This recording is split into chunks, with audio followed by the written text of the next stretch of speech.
Look at this. That looks great, dude. Yeah, I kind of just want to listen to this for a minute, dude. Mega, since you are there, if anything goes wrong and it crashes or anything like that, don't worry about it. Welcome to a live broadcast. Anything that can go wrong will. It's totally fine. All right, let's rock. Love it. You appreciate that? Anytime. Yeah. I had a game blue screen my whole computer last time. We still played it. It was a nightmare. It was hilarious. Hello, civilian. My door. Yes, it was. Are you the one posing under the internet alias Master Bug Blaster? Yeah. Perfect. The country needs you. Get him, boys. Oh, shit. This is what happens when you post on the internet, chat. Don't ever post on the internet. They'll take your chair, your gamer chair. Screw 'em. So what exactly is going on?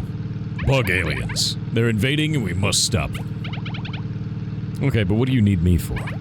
Well, as you have self-advertised, you are the best at eliminating bugs. What? I was talking about computer bugs. Computer bugs. Haha. What nonsense. Hold still. Oh. Did you just microchip me? We're approaching the drop-off zone. Just follow the lights until you reach the HQ.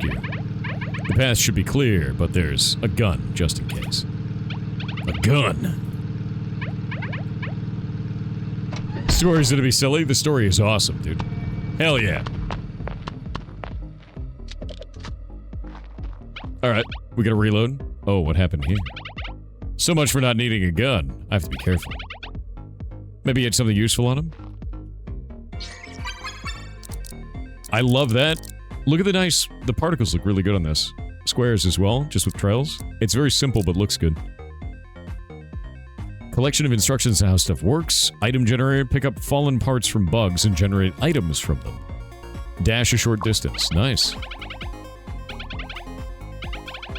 Hell yeah. See if his notes can help me. Love the UI, dude.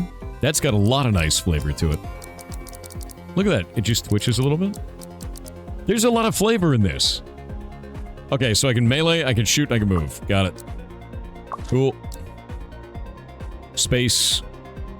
Multiple charges that charge over time. Very cool. Feels good.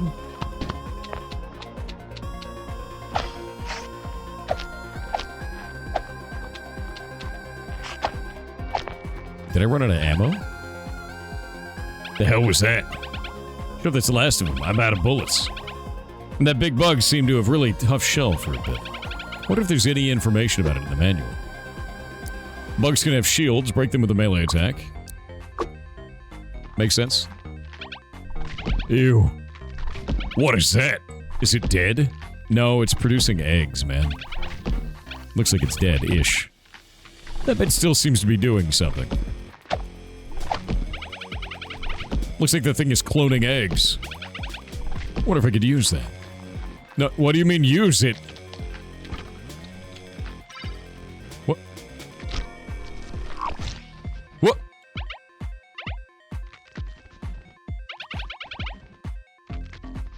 It's cloning bullets. It's cloning the whole... Wait, hold up, hold up. It's cloning the entire magazine for the gun. This is... I don't think I've ever seen a game do that. Or, okay. Oh, we've just stolen it. Alright.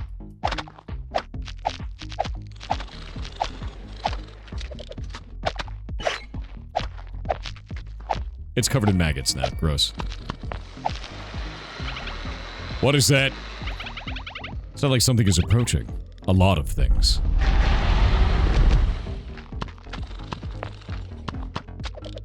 Alright. F. There we go. Nidus Network.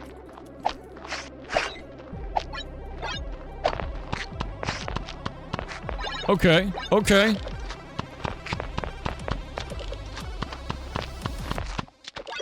So I just have unlimited ammo now. What are those? Looks like you can maybe stick them in here to augment the bullets in the magazine. Or the whole thing might explode. Oh well, here goes nothing. Equip projectiles in the top slots. Cycle through your magazine as you shoot. Oh, this is gonna get wild.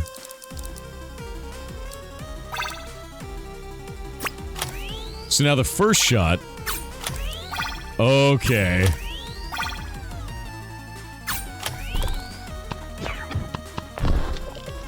What a cool way to do that, honestly.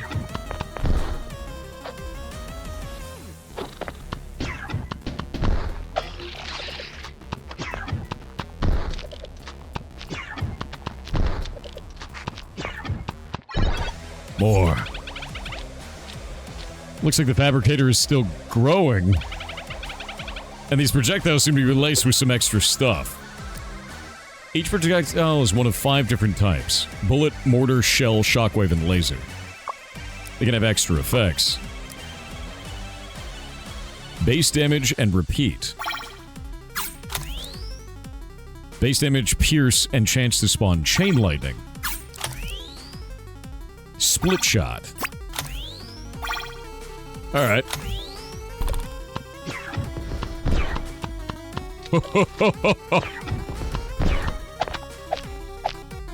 It begins.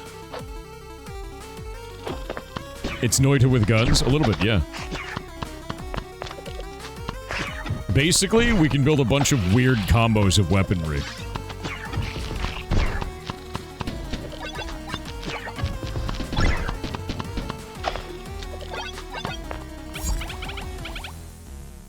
These are different, more gross.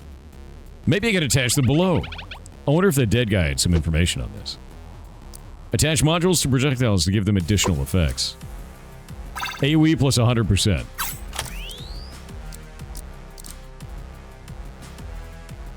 Ways. Shoots in 2 additional directions. So... more lasers.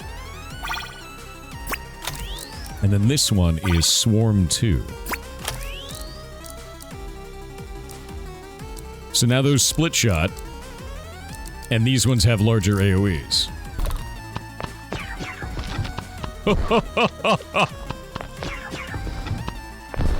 Very good. I wonder what these do. These drop anything? Wait, I can just dig? I wonder if I could just...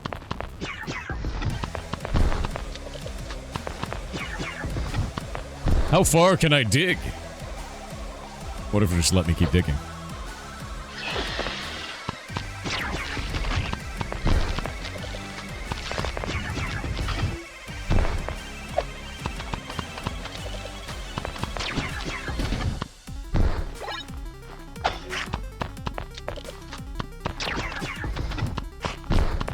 The combos. I can already feel them. More space below, alright. Modules grant their effects to projectiles through teeth. Teeth only work one way. Okay, this repeats. So if we do... I see. This makes it winged. What does winged do? Has 3 homing strength.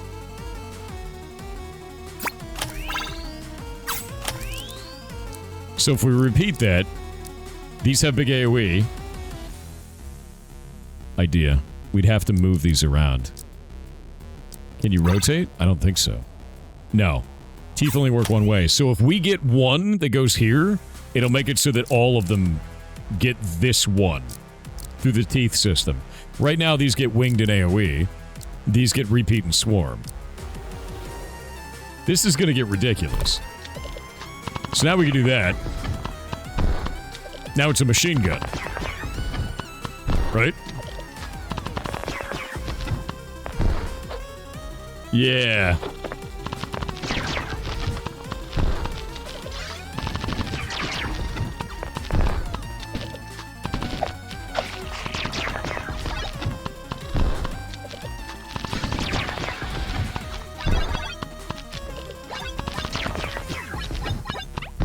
We'd love to see it.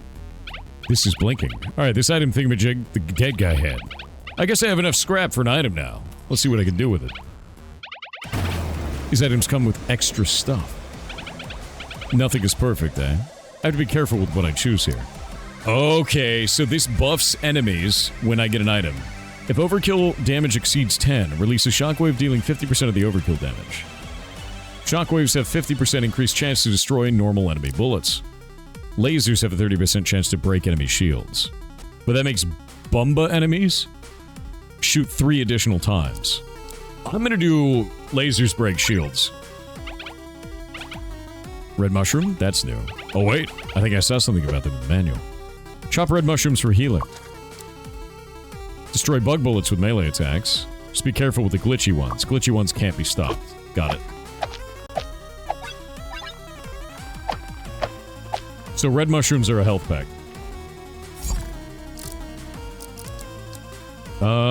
Infest has a 120% chance to apply 1 Infest. Chance to spawn chain lightning. Pierce 8.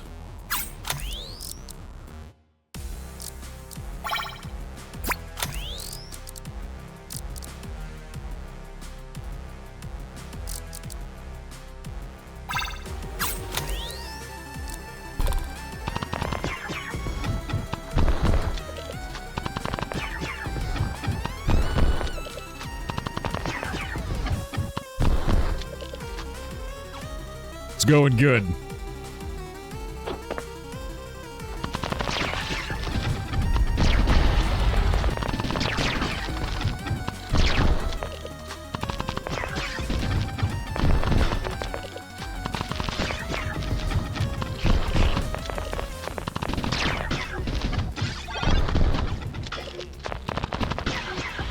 You know what it kind of reminds me of? Nuclear Throne and Enter the Gungeon had a baby, and then gave it Noita guns.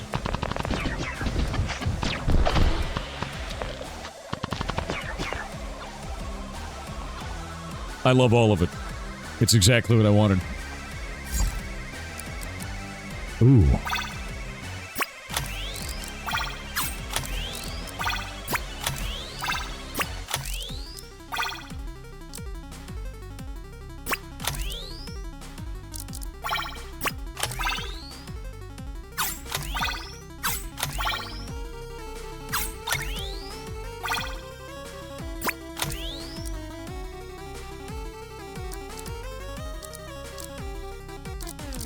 Swarm, swarm. Winged. Repeat. AoE.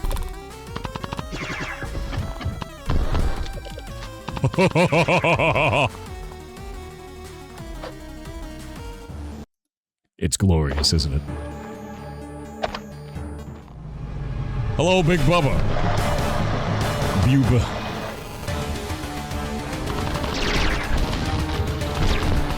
What boss?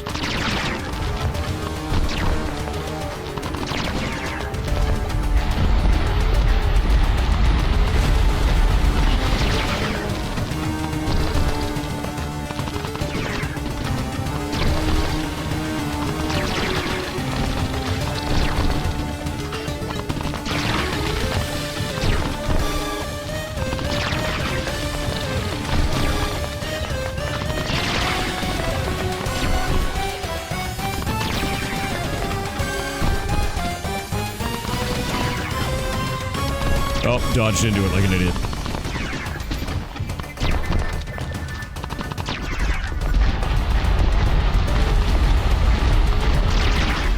I don't know if I'm supposed to win this.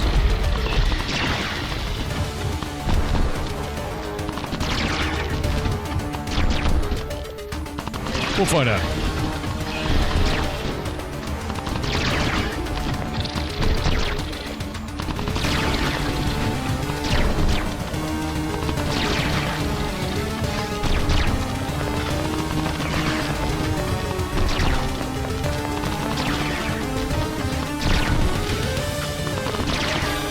Oh. The one is all you need. Oh, wait. I'm not dead. I've revived. So I'm wondering if I even get... I don't know if I get immunity frames when dodging. I'm not sure if I did get immunity frames, because I think I dodged through a bullet and took damage on that, so I need to find out if I get immunity frames. Could I be cloned? Maybe. You just got swarmed. Swarmed? Yeah, the bugs got you good. But I made it all better. How am I alive? I made it all better. Hello? Might need to check your ears. They got you pretty close to the base, so we got to you just in time. No, that's bullshit. I'm dead. That's a clone. So what now? Now? Well, you need to pick up your rifle and go do the actual thing. But don't worry. I'll be here to fix you up again if you get hurt. If they don't kill me, that is. Well, duh, obviously. But try not to dwell on that. Dude, I'm totally a clone. One more thing. While you're down here, you can be a little bit more use. What do you mean? I have one thing for you to do. It might help me with my research. Okay. Well, don't look so concerned. Here, let me show you. Red mushrooms chopped. Oh, I just gotta chop some mushrooms. Alright, that's fun. Meta progression time. Hello, soldier. Soldier? I knew you were the right person for the job. I almost died. Yes, yes. Excellent. Anyway, to business. I have the first mission for you here. Mission?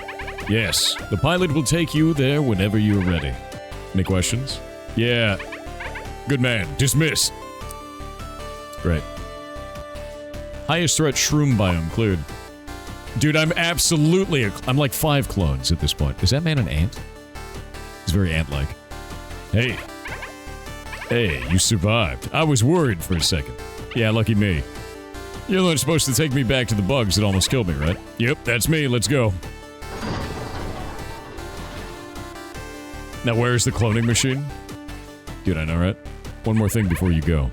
This is my old Pathfinder. It should help navigate the caves. You can whip it out whenever you're away from bugs by pressing M. Alright, cool. We got a map now. Oh, that's really neat, actually. Space Invader mode.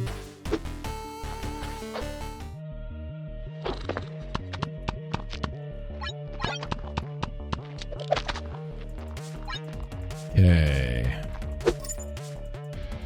Let's go. So that one is, like a big thing, but there's something off to the right. Oh, they actually have the symbols above it. Alright, let's see. Range plus 50%. We'd love to see that.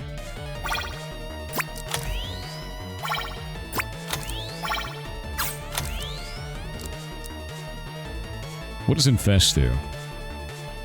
If above 100%, it applies 1 infest for every 100% chance. What does infest do, though?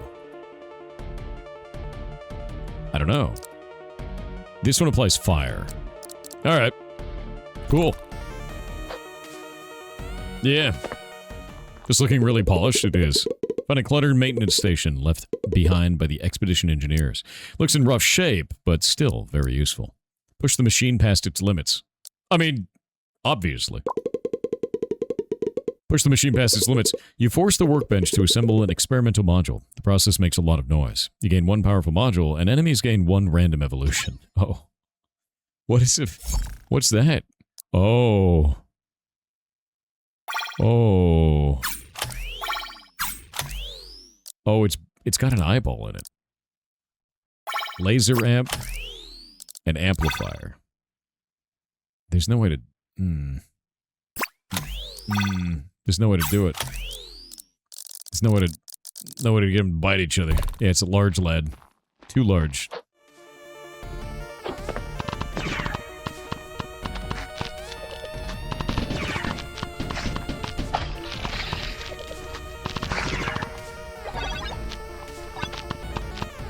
I love the fire. All bullets have a 40% chance to also fire backwards. Increase your max health by 50% and heals you to full. Gain 1 extra ability charge. Spawn 8 maggots on death. 40% chance to also fire backwards is pretty cool. 1 extra ability charge is also kind of cool, but I'm gonna go with the 40% backwards. I feel like that 40% is somehow very low. Okay, let's see here. More fire.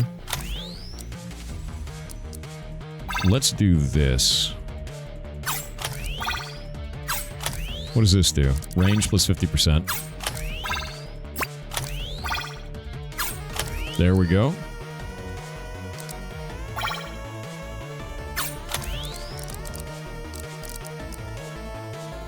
Wait, this doesn't have any teeth. Oh. Okay. Better idea.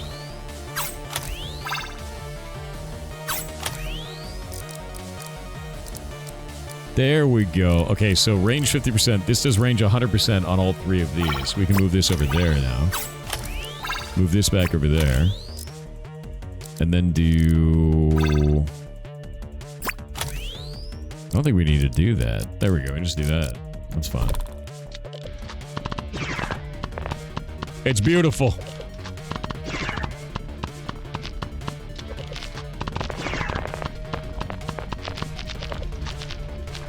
Nice.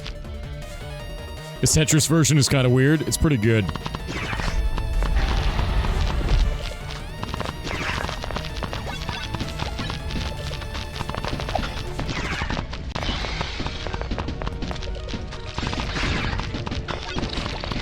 Yeet.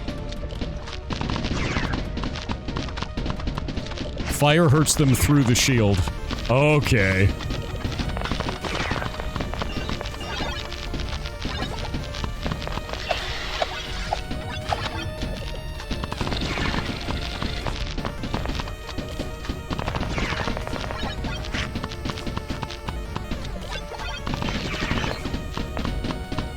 Rude.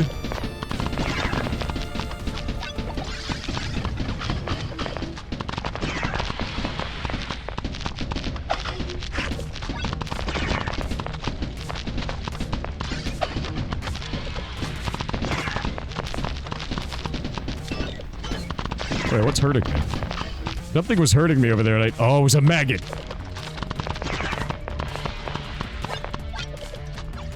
Gross, dude. Alright, some of these dudes are really nasty. Alright, let's see. Get Pierce into this.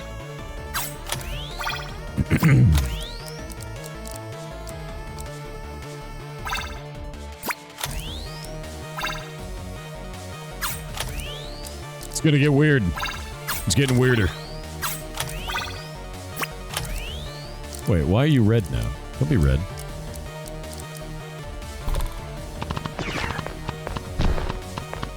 Nice.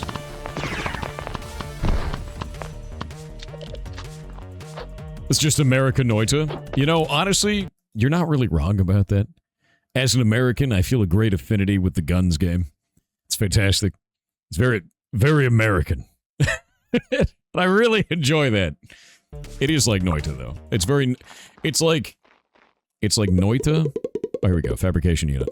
It's like Noita, Enter the Gungeon, and Nuclear Throne had a baby, and you're just modifying a really weird gun. I love it. I actually think it feels really good. Fire burns you also? Oh, that's what was hurting me. Let's see. Find the damaged fabrication unit still trying to produce weapon modules. The machine sputters, prints something halfway, then jams again. It might still work if you force it. Finish the job. Machine screams to life. Something valuable drops out before alarms echo throughout the hive. Gain 2 rare modules. Spawn enemies.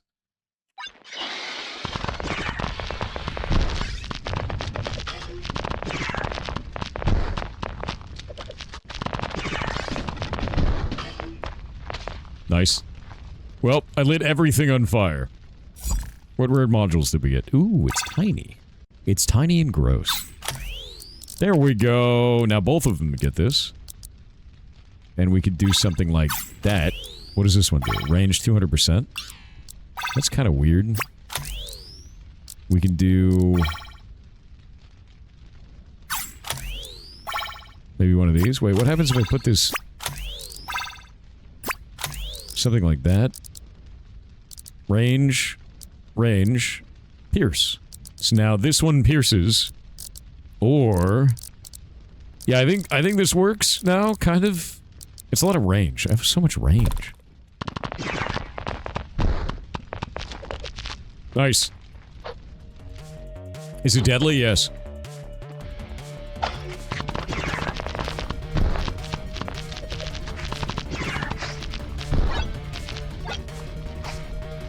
There's so much fire.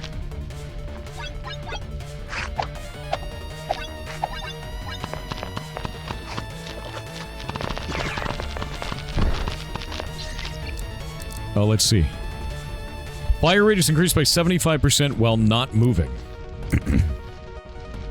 All shells gain bounce too, and their range is reset whenever they hit a wall. I'm gonna go with the accelerator core.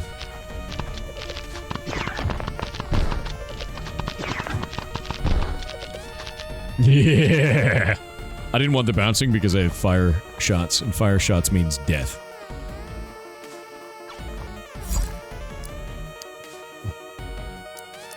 We're getting weird now, you know? You know what I mean? There's like a lot of... There's a lot of weird happening there, maybe.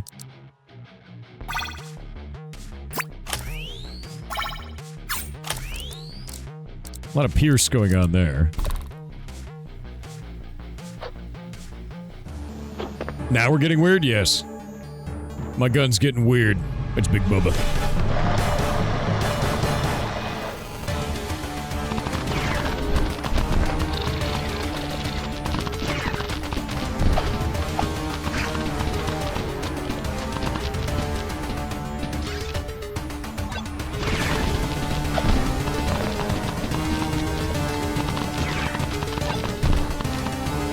Hell yeah.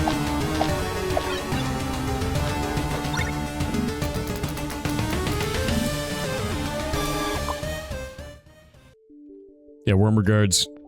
Just annihilated that guy. Alright, let's see what we got here. Welcome to the building. Thanks. Now, before you go back in the hive, I want to talk to you about something.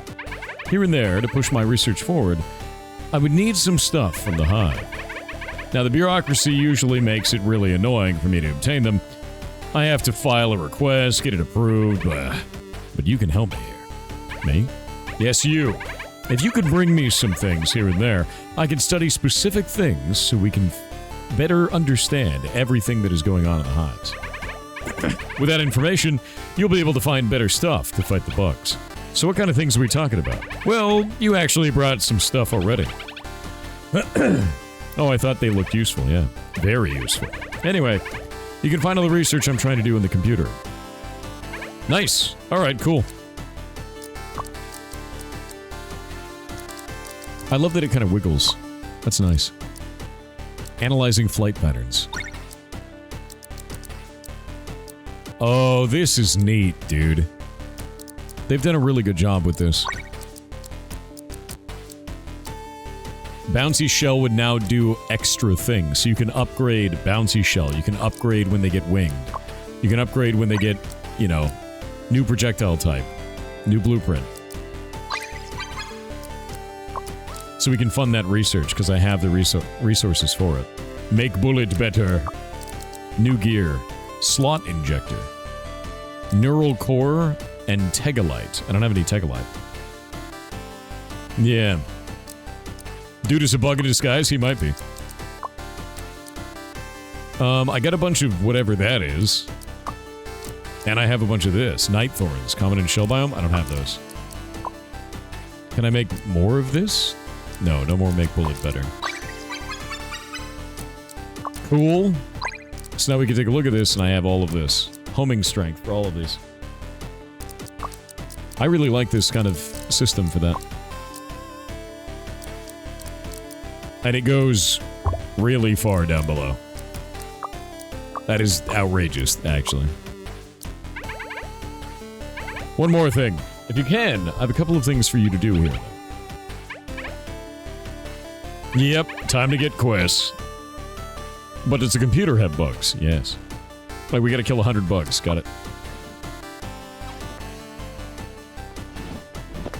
Music is great, by the way.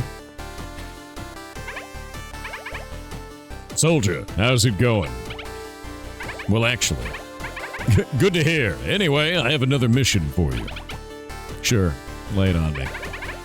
We found another infestation, but the bugs are different there. Different how? Well, they're a different color. That's all I know. Here's the updated missions list. Great. Fantastic.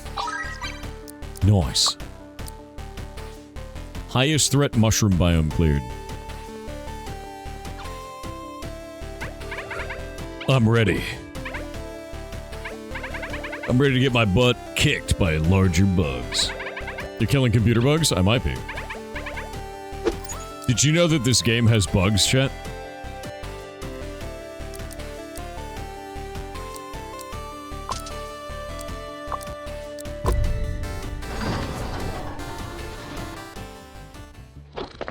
Democracy. Okay.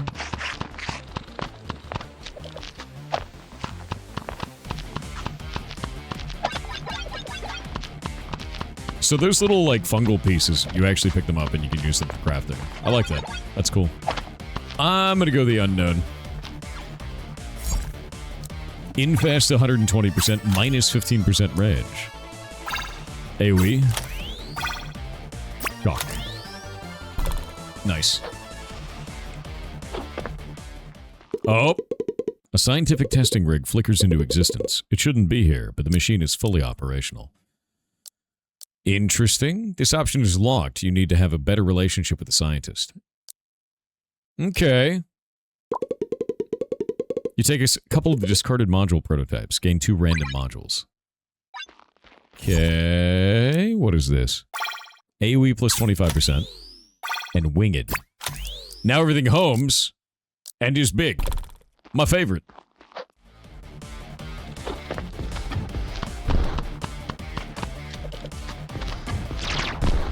How does a shockwave home in? I don't know how that works. Lasers are 100% longer. Lasers have 30% chance to break enemy shields. Shockwaves have 50% chance to destroy normal enemy bullets. Huh. That makes the enemy heal. I don't like that. Let's get the concentration prism, even though I don't have lasers yet. Because I haven't picked that up yet. Maybe it unlocks something for getting new items. I'm gonna put that there. Put the bomba here. Actually, these are shockwaves, aren't they? Yeah.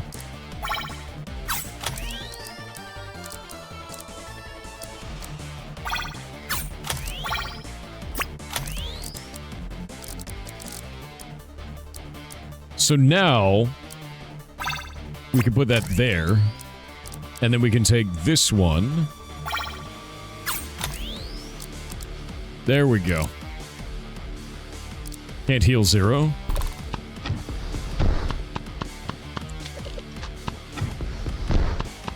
That shotgun homing is insane. Can you show us the evolutions? Sure. When you say evolutions, do you mean like the combos there, or...?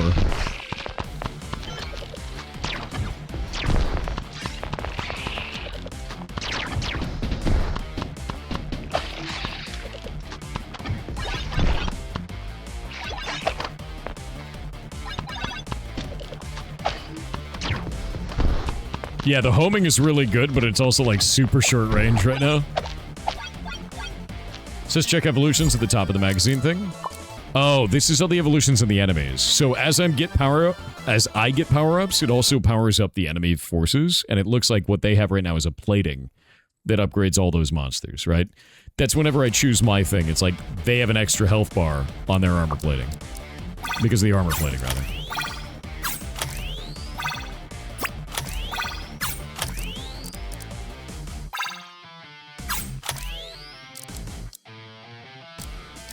There's got to be a better way.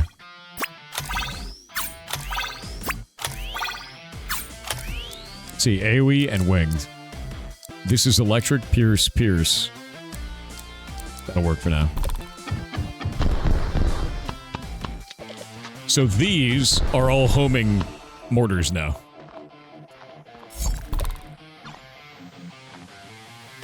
We need another one of these. Kill a number of bugs and get a reward, call it a bug bounty. What is that? You discover a giant egg surrounded by a nest of smaller ones. They shift slightly as you approach. Chat, I think it's time to make an omelet. I have never in my life ever seen an egg and thought anything other than I need to make an omelet. I'm eating it. I'm eating the alien bug egg. You crack the giant egg open and eat quickly. The rest of the nest starts to stir. Restore all HP, but all other eggs hatch. Oh. Jesus Christ. So anyway, that's a lot of eggs. I've learned. Yeah, bug omelet, dude. Bug omelet. What? Hello there. I'm the jam guy. If you give me some goo, I am happy to trade some cool stuff for it. Oh, okay. Winged. Oh, that's a weird one. It bites to the side. Pierce. Fertilize. What does fertilize do? Spawn shrubs in the AoE. That's weird. What is that? Merges with any projectile to grant it additional power. Combines with any projectile to upgrade one of its effects by 1 tier. Add a new effect up to tier 1 power. Okay, that's kind of cool. Fire range of 150%. I think I want to upgrade one. Yeah, I want to boost. Oh, and his relationship went up. Okay, so we should buy things from him every single time. This already has winged 4. I'm going to put it on this one.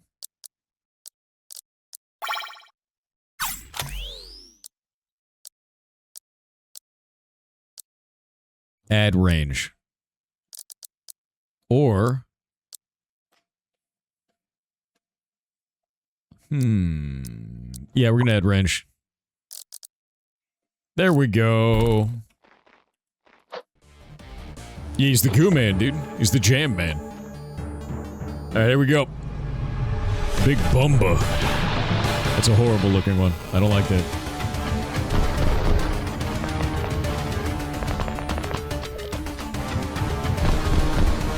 My build is not as good as previous runs. Oh. Those are glitchy ones.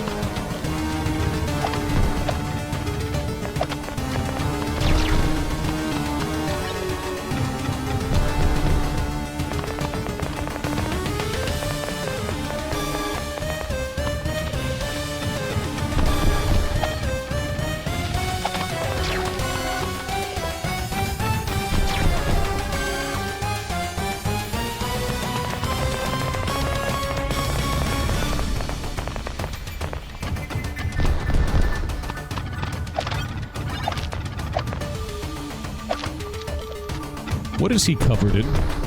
Is he covered in little maggot dudes? Or is that my infest doing that? I think that might be my infest doing that.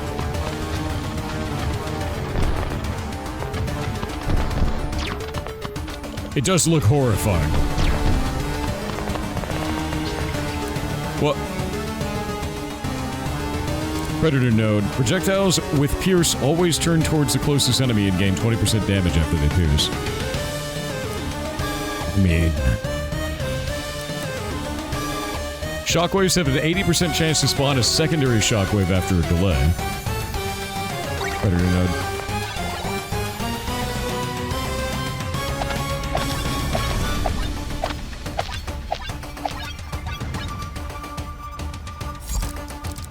Alright. Bonus range. Boost 3. Hit. AoE increased by 75%. Good. Again. Oh, it's already gigantic. Alright. Oh. Area of effect modified. What's this one? Piercing? There's gotta be something we can do with that. There's gotta be a way.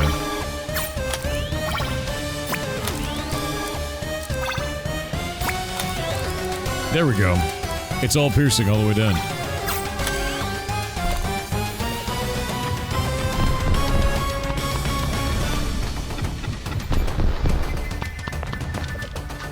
Good.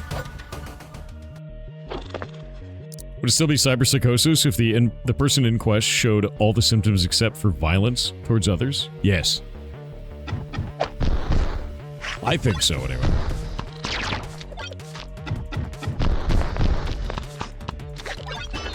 Oh god, wait.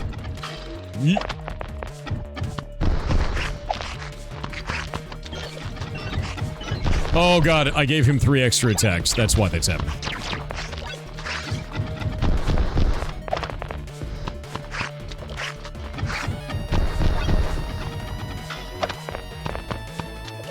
I'm creating plants everywhere, by the way. Like, these plants are being created by my abilities. All shells gain bounce too. Yeah, all shells gain bounce too.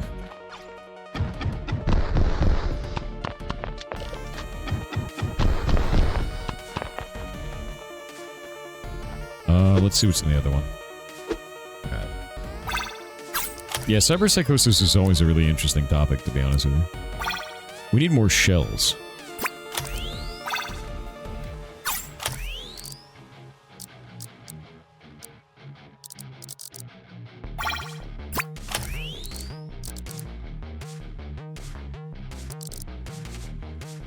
That is not a shell. That's a shell.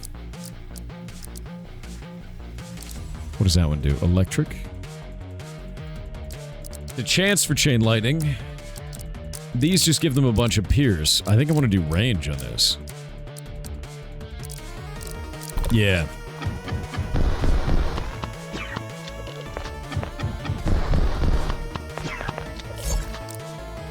This one is laser.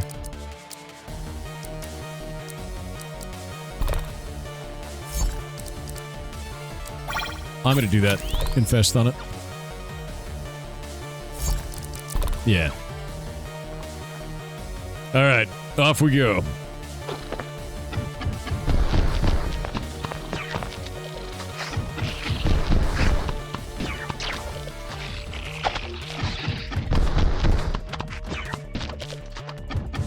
The bounce is starting to get kinda ridiculous.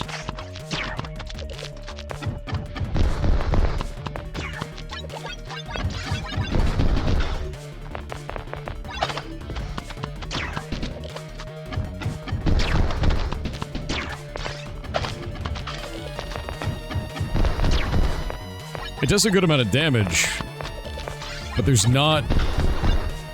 like not enough attack speed, I think right now is the problem that I'm running into. I need more attack speed. I think I can get that with this build somewhere though. Maybe I just get better shots and I get rid of my mortars, because the mortars are just like, they're vicious, but they're just slow, you know?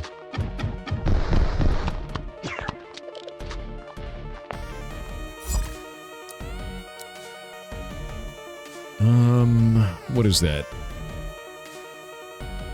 It's a shockwave.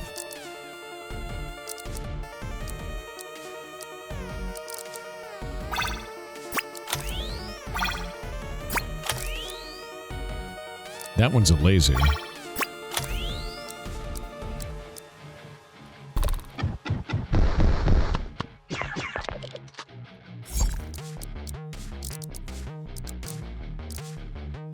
There's gotta be a better way, right?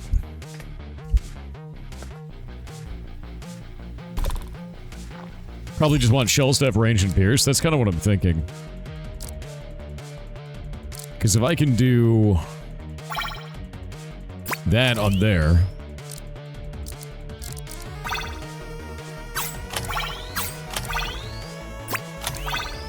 Right? And now they get range and pierce on both of the shells, and this on there. That one is pierce, that one is pierce for these two. That's shockwave, so it doesn't really matter, right? I love the teeth system, though. I really do. I think it's fantastic and interesting.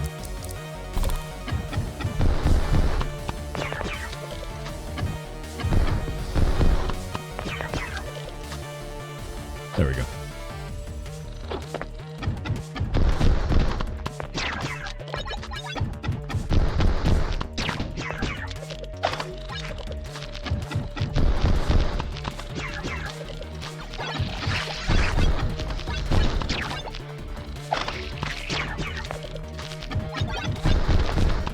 The plants. There's so many plants. I think it slows enemies walking through it, though.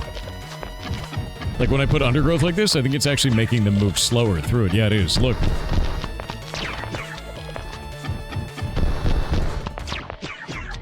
So creating, like, thick plants is actually really good. Shells fire 2 additional projectiles. Oh. Projectiles have a 3% AoE for every projectile, and every 10 hatchlings fired before them resets on reload. Projectiles have 10% damage every unit of distance they travel. What does that do for lasers? I guess nothing. I'm gonna do shells. All I need to do is just shotgun max. I need the shotgun max really bad. Here we go.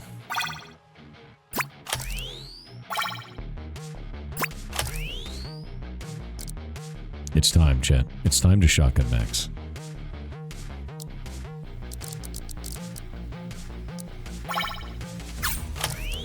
More AoE.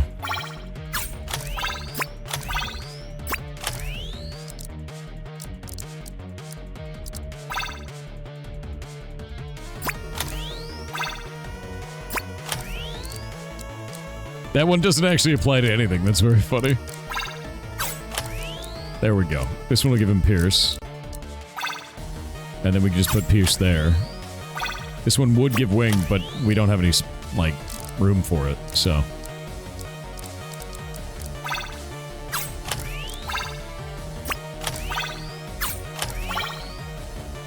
So I'm just gonna hold on to it.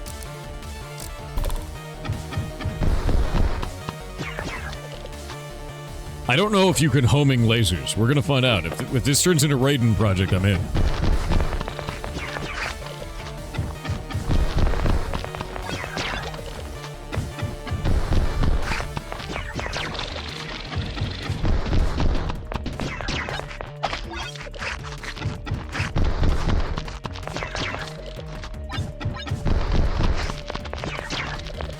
Oop.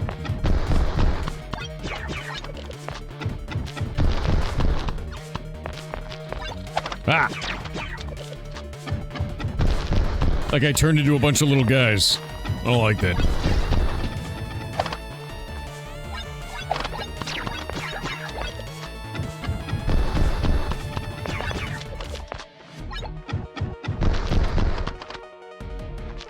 That guy is tanky as all hell. Actually. Yeah, that guy's really tanky. Alright. We got anything good in here? Looks like a big no. Okay. Another shotgun shell. Inherently comes with Pierce 6.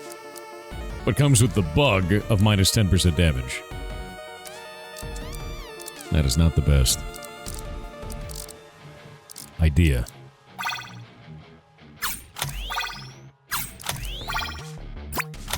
There we go. So they only track downwards. It's not going to work any other way. So we put it there, it's not going to do anything. Pierce on that is funny. What kind of bullet is that? That's a shockwave, yeah? It's a shockwave with 200% range, though. I wonder if that works. Wait. Okay, so range on a shockwave causes the shockwave to appear away from you. AoE size in a shockwave makes it larger. Because this is increased range, so that shockwave shoots off into the distance.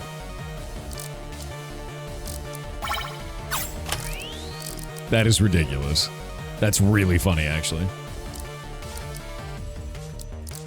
They're always going to pierce on that. This is always going to pierce, so that doesn't do anything. Pierce 8. Shockwave that. Winged. AoE.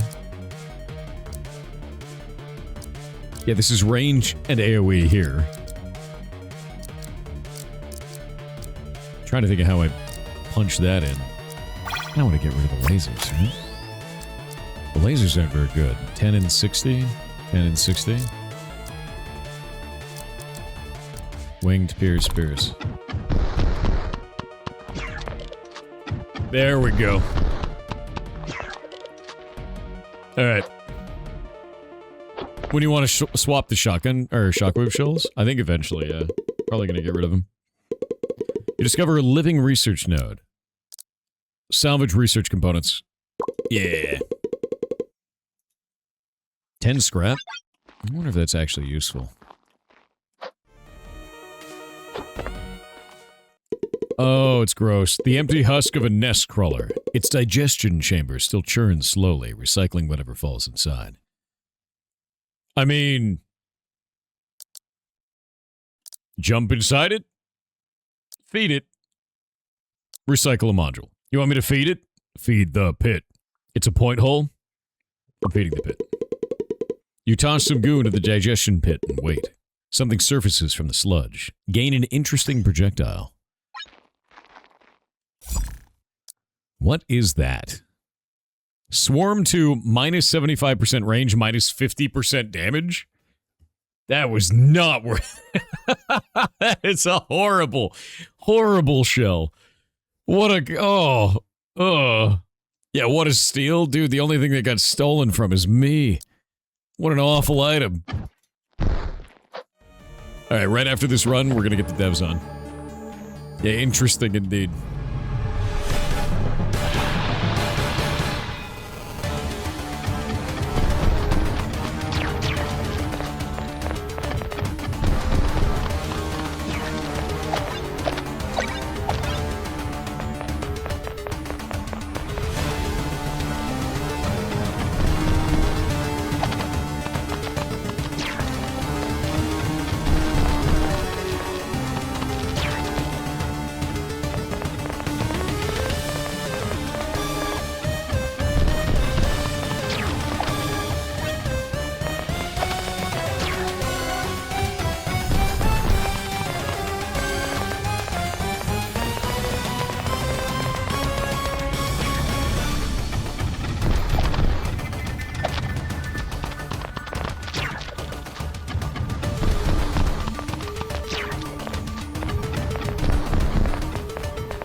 Alright.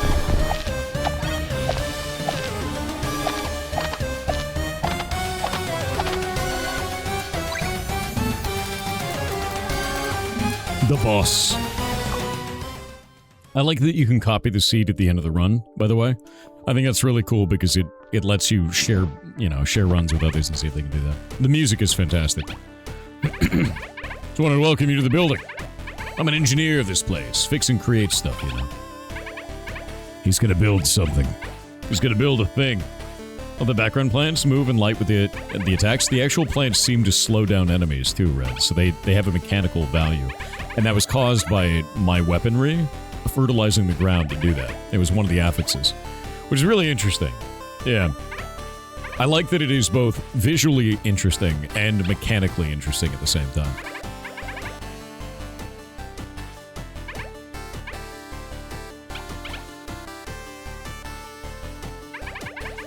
Are you pooping in the ground? No, my gun is. It's different. Nice. All projectiles fired. Alright. Let's get the devs on. Go talk to them. Hello, hello. Can you hear me? Hey, man. Well, if you'd like to introduce yourself, tell chat who you are and what you're working on, man. My name is Andras. I'm from Slovenia, and I've been working on this game for way too long. I'm working on it mostly alone. I have some friends helping me out, and the music has been commissioned, so just to get that out of the way. And a little bit of art, but you've seen none of the art that has been commissioned. It's just in the bestiary. Yeah, that's about it. So, how long have you been working on this, actually? I've been working on it for about 3.5 years now. Nice. Although a lot of that has been kind of wasted because if I would just not really wasted. I just I was in a concept phase for the longest time, you know? It makes sense. Yeah, no, I mean, I'm going to be honest with you, dude. This is a really polished, awesome feeling experience. Like, this, and it's funny, too, because I've seen quite a lot of games come through, and quite a lot of games that we've played before, and you're getting published by Outer Sloth currently, right? Yeah. Yeah, because this is, the thing is like, this feels like a very well-polished, larger team kind of a game. And you're saying that you did this mostly alone, and then you're doing contractors for certain activities on this? Yeah. Yeah, no, you're doing a fantastic job. Like, straight up. Oh, thanks. Like, really, really is. Like, I thought this was going to be like a team of 5 or more. So, no, this is great. I mean, if you would look at my code base, you would, no one has to see that, though. The game didn't explode. Although, you did say that you had a story for me, because I did notice while we were showing off the other games, it just kept popping up with updates. Yeah. Right there. So what happened, man? So basically, I assumed that I'm going to be on the call as you play the game. And then I watched your stream when you played the first game, and you're like, oh no, I'm going to play it alone. And I'm like, oh shit, what if something goes wrong? And then I go fixing some stuff that might go wrong. And then, okay, all done, 1 hour to stream, everything is good, right? I'm just going to, just in case, just turn on the game through Steam. And I can't operate the main menu. And I'm like, no, not now. Last minute changes. Oh, the bane of all existence, dude. No, I get it. You honestly, you have nothing to be afraid of, though. You've done a really good job with this. The game felt awesome. And to be real, part of this event is shit's going to go wrong. It's a live broadcast. You know, like anything can go. We had a game during in December, which was the first prototype of this event, where it blue screened my computer on startup. It detonated. I was like, oh no. But yeah, no, it was pretty rough. But like, it didn't matter, right? Like, it doesn't matter at the end of the day. It's like you show off the game, and if something goes wrong, we talk about it, and it's fine, because that's game development, man. You know, like, shit's gonna go wild. But no, you've done an awesome job here. The game is really, really cool. Talk to me a little bit about like what led up to this. What games inspired you to build this? Because it feels like it's got DNA from a bunch of games that I've played before, but you're doing it in a unique way, especially with the armament system. Being able to like modify the gun is just really rad. So basically, the main mechanic just kind of came out of the blue, because people always mention Noita, but I wasn't aware of that game. I knew of it, but I knew it about, as a game that all the pixels are simulated, right? I didn't know it. I didn't know the wand mechanic. The wand mechanic is so cool. And it does feel like that, yeah. Yeah. So I checked it out, obviously. I was like, oh, I gotta see it, because I thought I had a really unique mechanic. And the initial idea was a lot different. I could also say that it kind of evolved through the years, because I got the idea for the game 3 years before I started working on it. Mm-hmm. So I had a lot of little eureka moments. And yeah, otherwise, you mentioned Nuclear Throne. The game feel is definitely very much inspired by it. Yeah. And you mentioned Enter the Gungeon, and the animation and art is definitely very much inspired from that game. So. Yeah, no, that's awesome, actually. Like, because, yeah, no, I played a lot of Nuclear Throne. I've played a lot of Noita. And it's funny, because you say you didn't play Noita before. I think the reason why people feel that it feels like that is because the way that modifiers stack and apply to the next spell that is cast. This is very similar in that way, but the method in which you have applied that, using the kind of almost Tetris-type blocks to be able to, and with the teeth, the way that they bite into each other to apply that back to the bullets, that's super novel, man. Like, I've not really seen a game do that, and it's cool. Because I could sit there and like reconfigure the gun the whole time, and it just feels rad. So like, I think you've done something really special with that, man. And I have to tell you, the urge to backseat gaming was big. Enormous. Yeah.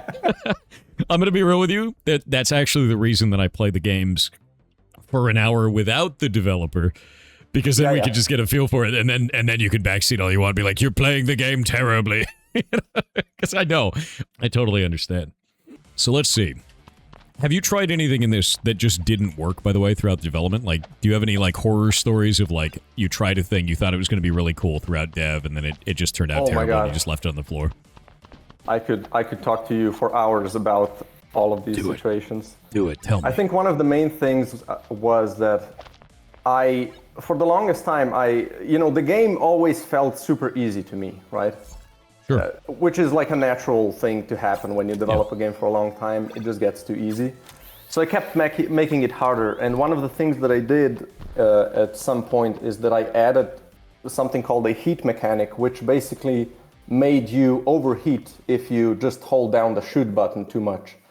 So then you had to kind of, not shoot for a little bit and let it cool off, which felt good to me. It felt like a nice challenge and you had a reason not to shoot. But the problem was it just sucked. It just felt bad, like that was it. Oh yeah. And the thing is, I spent months tweaking it and designing stuff around that mechanic. And at the end of it all, I just, threw the whole thing out, and that happened a couple of times. This wasn't the only thing that I did. And the funny thing is that I showed this game at an event years ago and people loved it. It also won an award there. I mean, it was a small event, but still, I'll take it, right? And it didn't have any of those mechanics yet. And after that, I kept on changing and adding stuff and making it more complex. And then, people started reporting, like, the game just feels kind of weird, right? It doesn't feel good. It feels bad. And then I started removing stuff. And it was a lot of wasted time, essentially. I mean, the thing is it wasn't, I don't even know if that's really counted as wasted time because you learned something about, like, what your player base wanted and how they felt. Oh, yeah, sure. And that's always one of those things of, like, you never know what people are going to like until they try it. And, like, I had a really funny moment like that one time where I thought it'd be really cool to have this, like, dark maze in this environment. I thought it was going to be rad. I was like, oh, man, this is going to be tying into the story, right? It's going to be really cool. And the first time that I put this, oh god, I'm gonna die. There's too much garbage. The first time I put it up in the game, this person immediately gave this feedback saying like, oh, this developer only put this in to inflate the game time. And I was like, no, like it's supposed to be this cool story, and they just hated it, man. They hated it, and I had this cool idea for it, and it's just you have to test stuff, man, and like it works out completely differently than you would anticipate, and it's normal. It's part of the process. And one of the things that's also really big is that you have to be able to just admit to yourself that this, it isn't good. And sure, you spend a couple of months doing it, but if it doesn't work, it doesn't work. Yep. Yeah, no, just throw it away. I mean, like, it happens. And there is no shame in that, not at all. What do you think is the coolest thing that you made that you threw out while developing this? I had another, essentially, instead of that heat mechanic, I made a biomechanic or biomech mechanic, which essentially your whole magazine had an affinity towards the biological or towards the mechanical side. And depending on what you equipped, it pushed that affinity towards one on the other side. And then everything, all the bullets, all the modules, everything scaled with one of those two things, which made it incredibly cool to make builds. But as I showed it to testers, they were like, I don't even know what the hell is going on. Yeah. I don't get it. So it just felt weird for the players. Yeah, it was just too much. So I did put some of these mechanics to some of these outfits that you've already unlocked one, but that one is pretty, it's pretty tame. It's pretty normal. But I did add some of the mechanics that I was playing around with to these outfits because I was like, if people can try them out and if they don't like them, they don't have to play that outfit and it's totally fine. Yeah, I mean, like, that's kind of what I just did there. I found that I really want an active dodge. And, like, that armor doesn't have an active dodge, and it felt super strange immediately. So, like, I think it's cool. I want to unlock all of them, and I want to try them out and see which one kind of fits my playstyle. So I'm already feeling that. It almost feels like a class, right? Yeah, and it's they're really, like, I definitely, this was very much inspired from Nuclear Throne, where all the characters have this specific starting ability, and just one of the characters has the dash. So, I have to warn you that the dash is only on this one. But there's some cool stuff. That's totally fine, though. Like, as long as there is a character that I can, feel good on. And honestly, high mobility always feels great for me. Some people don't like that, though. They want to be more tanky, or they want to be, You know, like just high firepower and be slow. You know, things like that. I like high mobility. I want to be able to dodge through. Yeah. Do you actually have immunity frames, by the way? No. I didn't think so. That's what I wanted to know. Is like if my timing was just wrong because I went to dodge through a bullet and I was like, that hit me. Yeah, no. Bullets, if you can't dodge them, you have to hit them with the melee. Yeah. I think in Nuclear Throne you also don't have iframes on the dodge. I don't remember. I think you have iframes after you take damage in Nuclear Throne. I might be wrong about that. Maybe. I don't remember. I'm gonna do extra shockwaves. Oh, this one can lead to some crazy stuff. Yeah, I'm noticing that the combos on this start to get really absurd, like already even. Man, I have to tell you, you had such an insane combo. You just didn't, but I did it wrong. You just didn't arrange it correctly. Yeah, I mean that makes total sense. It takes a little while to get used to it, but I think that's the beauty of it, like that you had an insane build, but you just didn't have like enough experience of the game to see it. I think that's I do really like that. That's the way it is in this game. No, I love that. I mean, like the fact that I had it in there. Now I want to know what it was. What was it that I missed, man? So the thing that you missed is you had a really like bosses drop stronger versions of items, so they're like twice as strong as the normal ones. And you got the boss item that whenever a bullet pierces, it turns towards the next closest enemy and damage gets increased by 20%. So what you should have done is just stack range and pierce on shells and bullets, and you also had the shell item that makes them bounce. And the item scales, like it can go into thousands. It's insane. I see what you're talking about. Oh, these guys are nasty. Jesus. Yeah, this biome is wildly unbalanced. I can feel it. I can feel it in my bones. Yeah. Essentially, probably in the demo, you're only gonna be able to play the first biome, and that's what I'm focusing on right now. You mean this isn't balanced? I mean, you know, you can do it. The problem is, you know, these little nidoswarms. Yeah. These are run killers until you get used to them that you have to kill them immediately. Yeah, that's what I noticed immediately. I didn't even realize he was in the corner until I was like, oh. Yeah. Love that. Damage bonus. There you go. Honestly, I really like the way that you're doing unlocks in this as well. Doing it through that talent tree like that is quite cool. So what do you have, let me see, do you have a demo out for this yet, actually? I didn't even check. So no demo out for this. Do you have a planned date for that demo? I do have like a rough estimate, but it's not set in stone, and essentially I plan to announce it when I'm going to be sure. Perfect. Probably through some sort of an event, but yeah, it's a rough estimate is there, but essentially when I'll know for sure, I'm just gonna send it to everybody. Honestly, I think that's totally fair. You do it when you're ready, man. Like whenever that is. As long as you're doing a demo, I don't think anyone is going to be upset, like at all, legitimately. Because like I do share testing copies to anyone that wants to try the game. But I do it kind of wonkily through my Discord. I have to share you a Steam code. I don't have like an automated system that people can just apply. Fair. It's another thing that wearing too many hats. It's like I want to make the game as much as I can, and there's a lot of marketing and all the other crap, and setting something like that up is again something that takes a lot of time. It does. And knowledge that I don't have. Yeah, you're not even wrong. It takes a lot of time, takes a lot of knowledge for that kind of stuff, and it's stuff you kind of learn like slowly. I would say that the best thing that I could ever give in terms of advice is leveraging your community, man. Like the people who like your game are going to carry your game farther and faster than anyone else possibly can. Like, oh, absolutely. Hands down. Yeah, getting your game out there as soon as possible is definitely an insane value. Yeah, no, it's I don't know. Like the reason why I ended up starting this event was because I just kept seeing so many things like that where we just see all these cool indies that no one had ever heard of. And my community kept bringing them to me. They're like, look at this game, look at that game. And I was like, this game came out like 4 years ago, has 16 reviews. No one's ever heard of it. It's amazing, right? Like, and we just kept seeing that over and over. And I was like, there's got to be something we can do about this, That's amazing. Yeah, bro, try this one. Plating. This is good. Just take the bottom item. Oh, no, I didn't take the bottom one. No!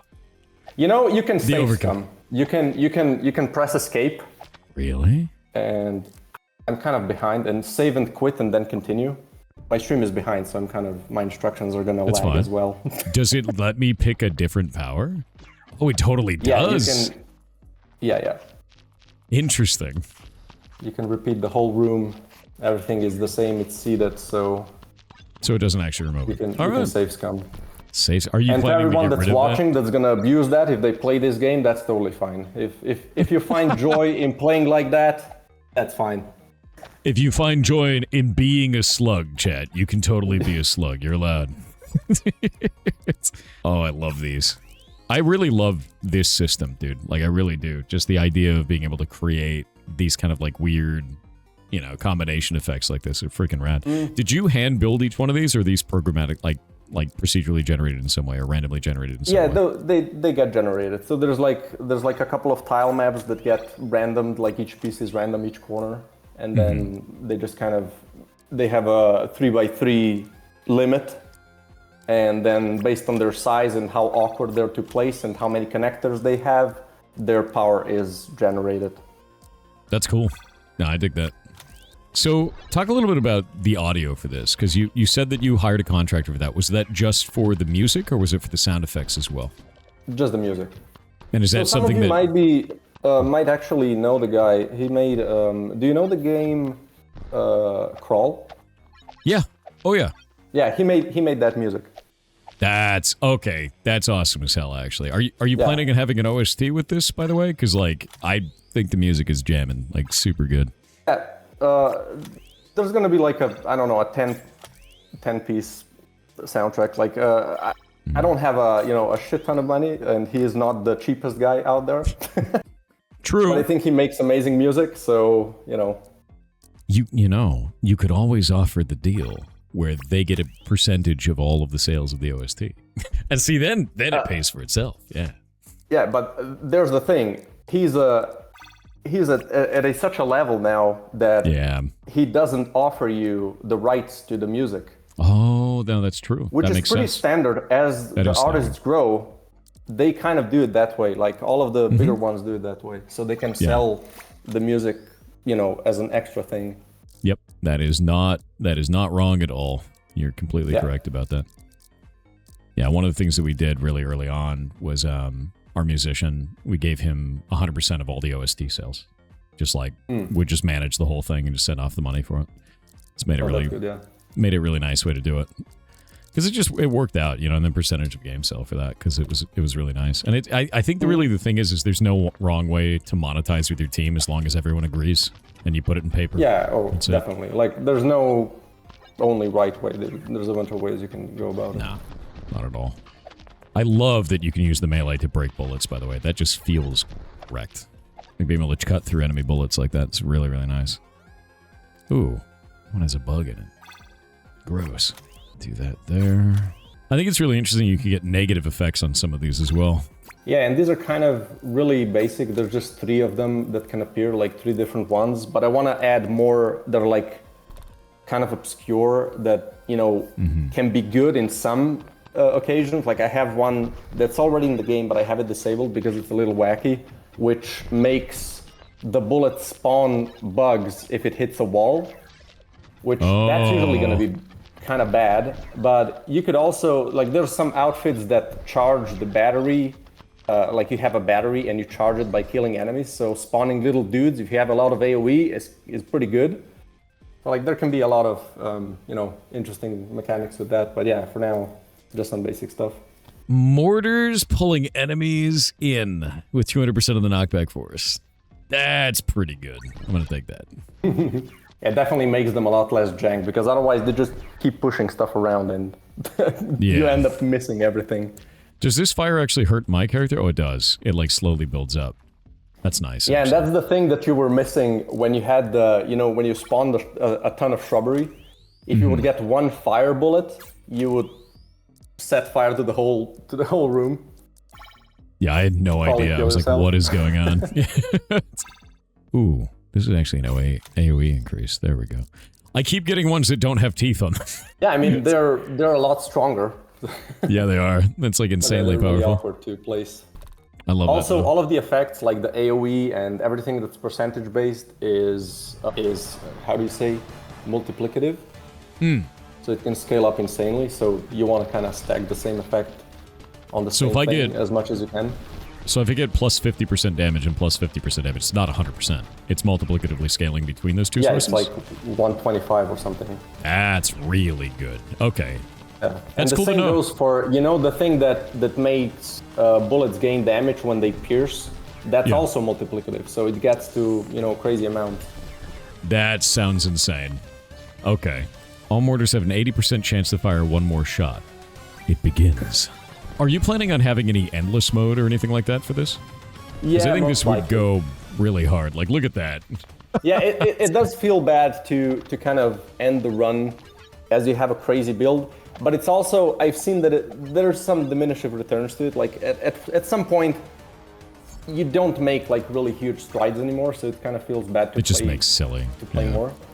But yeah, right now, you're actually playing the final kind of length. Well, there's going to be more in the end game, like in the final level, but that's like a hush-hush. But it's essentially one floor longer than the last one that you beat. So it's like 3 mini-bosses, or 2 mini-bosses in the final boss. Makes sense. We're going to wait on the ads for just a moment. Oh, one thing that so range is really bad on mortars because it just makes them fly off the map. I noticed that. They're not, it's not great. Unless you have a lot of homing. Yeah, because I just put homing on the one on the left, which is great. Yeah. But like that's kind of a wonky build. There's an item that you've also seen that makes bullets gain damage based on the distance that they travel. And because mortars kind of flight time is always the same, if you give them a lot of range, they travel a ton of distance really quickly. So if you have a lot of homing on them, they get such an insane amount of damage. It's also so funny. So I added repeat to this, so it's going to fire a second time. It's already got homing on it. It gets extra swarm on this as well. And then also it fires an 80% chance of firing another shot. Does that actually have an 80% chance to fire off twice because it's doing a repeat? Honestly, I don't know. Let's find out. Yeah. Yes. It's beautiful, Chet. Look at it go. Let's go through here. Oh my god, I love mortars. Well, yeah, there's just a lot of mortars happening, you know? Oh god. I can't see him through all the fire. I have so many bullets. So funny, the winged mortars. Yeah, honestly, winged mortars feel really, really good, man. What do you think is the most broken combination in the game right now? Oh, there's like this... Wait, was it the shockwave build? Yeah, there's a shockwave item that increases the range of all future shockwaves until you reload. And then you get... And it's by a tiny amount, right? Or like a couple of percent. But then you get the item that you've also gained that makes stuff spawn shockwaves if they overkill. And that spawns a bunch of shockwaves. So by the end of it, by the end of the magazine, your shockwaves just start covering the entire screen. And then you get the item that makes shockwaves destroy bullets and you're just immortal at that point. Pretty funny. That is really funny, actually. But there's like a bunch of builds that just break the game completely. It's hard to say like which is kind of the craziest. I know a friend of mine played the other day and he had like in the billions of damage, which is funny because the most health something has is 3,000, I think. Oh. So yeah. That's, you know, honestly, that makes it fun though. Like if it goes, if you can go like absolute giga damage and go crazy with it, that's a fun experience. Even if it's temporary, even if it's just for that run, you know. And it's like really, really hard to I think it's fun to chase these things. Yeah. So are you thinking about like doing anything like leaderboards or challenge runs or anything like that for when you launch? I do. I have considered leaderboards a lot. It's just one of the things that I'm again a little afraid of setting up, you know? What are you afraid of for it? Are you worried it's going to impact the game in a negative kind of like cultural way? Oh, no. Or technical? No. It's just how to, just technical part, how to, I'm sure it's not that hard. Probably you just host some sort of a spreadsheet on a server. It depends. Are you doing are you releasing only on Steam or are you releasing on consoles too? Yeah, I'm going to be releasing on consoles as well.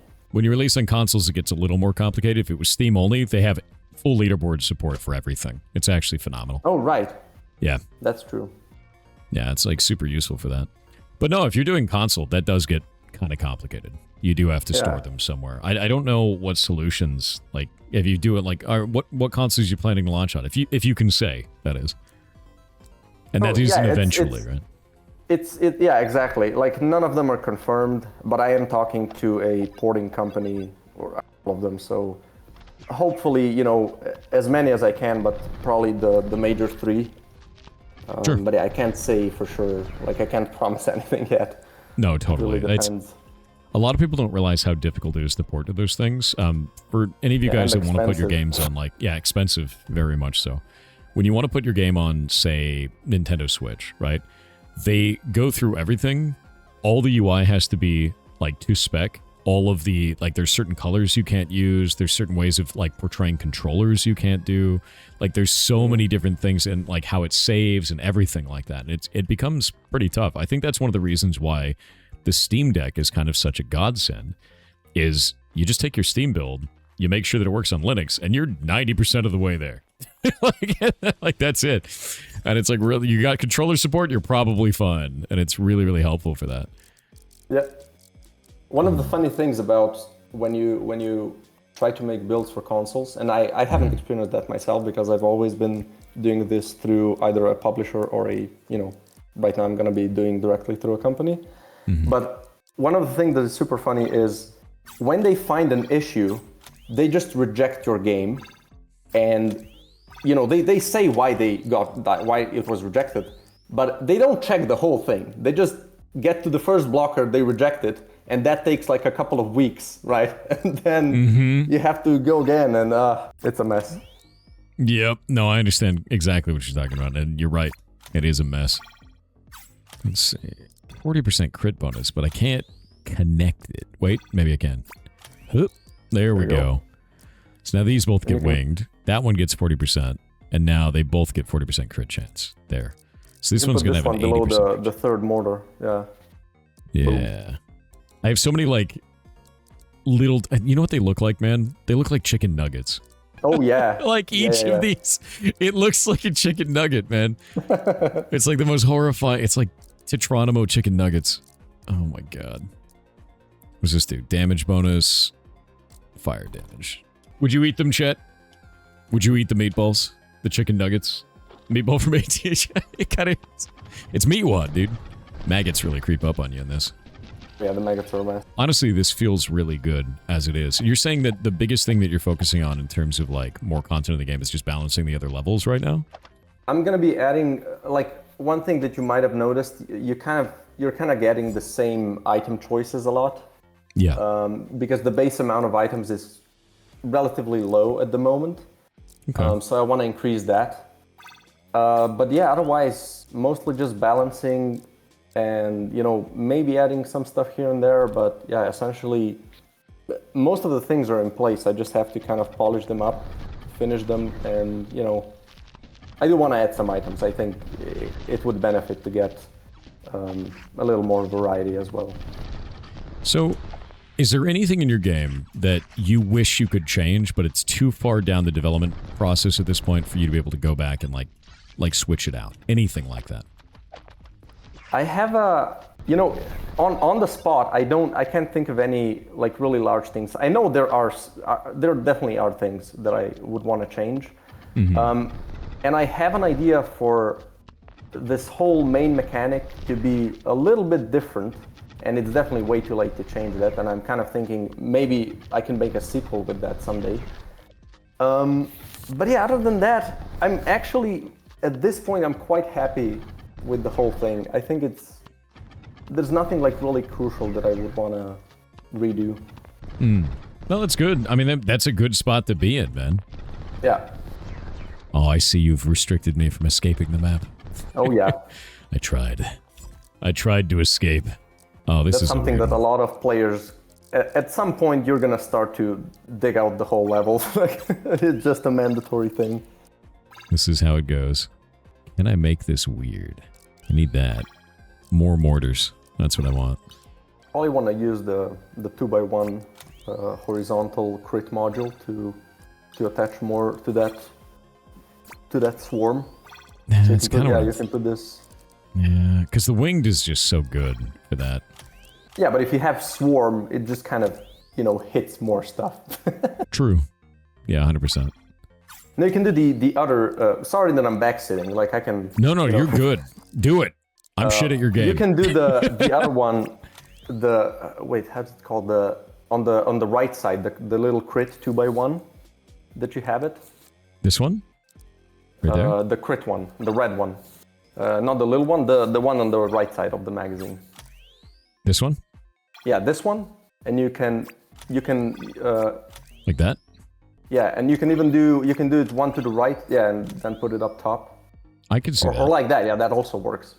You have a lot on that. And then we can increase the AoE size of these.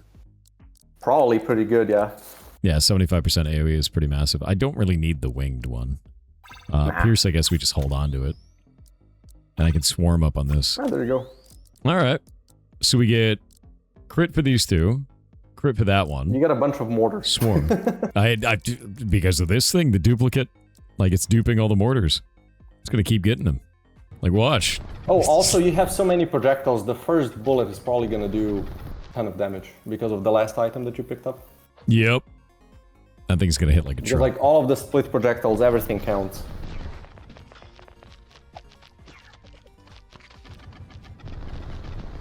Oh my god, they're all homing too. Can't see anything. It's hilarious. Yeah. I'm gonna be honest with you though, where we're going, we don't need eyes. It's fine. You know, funny thing you mentioned the dark level. I have a setting that makes all the lighting really low, and then I crank up the effects of how when like explosions and shooting happens when everything lights up, and it looks super cool. But I'm afraid of the same thing that happened to you, that people are just gonna be kind of not happy about it. Really? Honestly, I'd say try it, man. Just to see. Oh yeah, I'm definitely gonna, like, if nothing else, there's gonna be a challenge mission with that probably. So in the end game, as you finish like the main part of the game, there's gonna be like challenge missions that have all kinds of wonky modifiers. Oh, I dig that. Just so people can have some fun. Like some are gonna be super challenging, and some are gonna be just, here's like a crazy buff to you, and just go have some fun. I think that's fun though. I mean, like, I like the idea of that. Challenge runs are really fun, especially in games like this. And you've got a really good setup where you can kind of, I guess, go ham with that, especially since you already have seeds for the run. You could do like a daily seed, like all of that kind of stuff would be really interesting, I think. Oh, you can check if you press F5.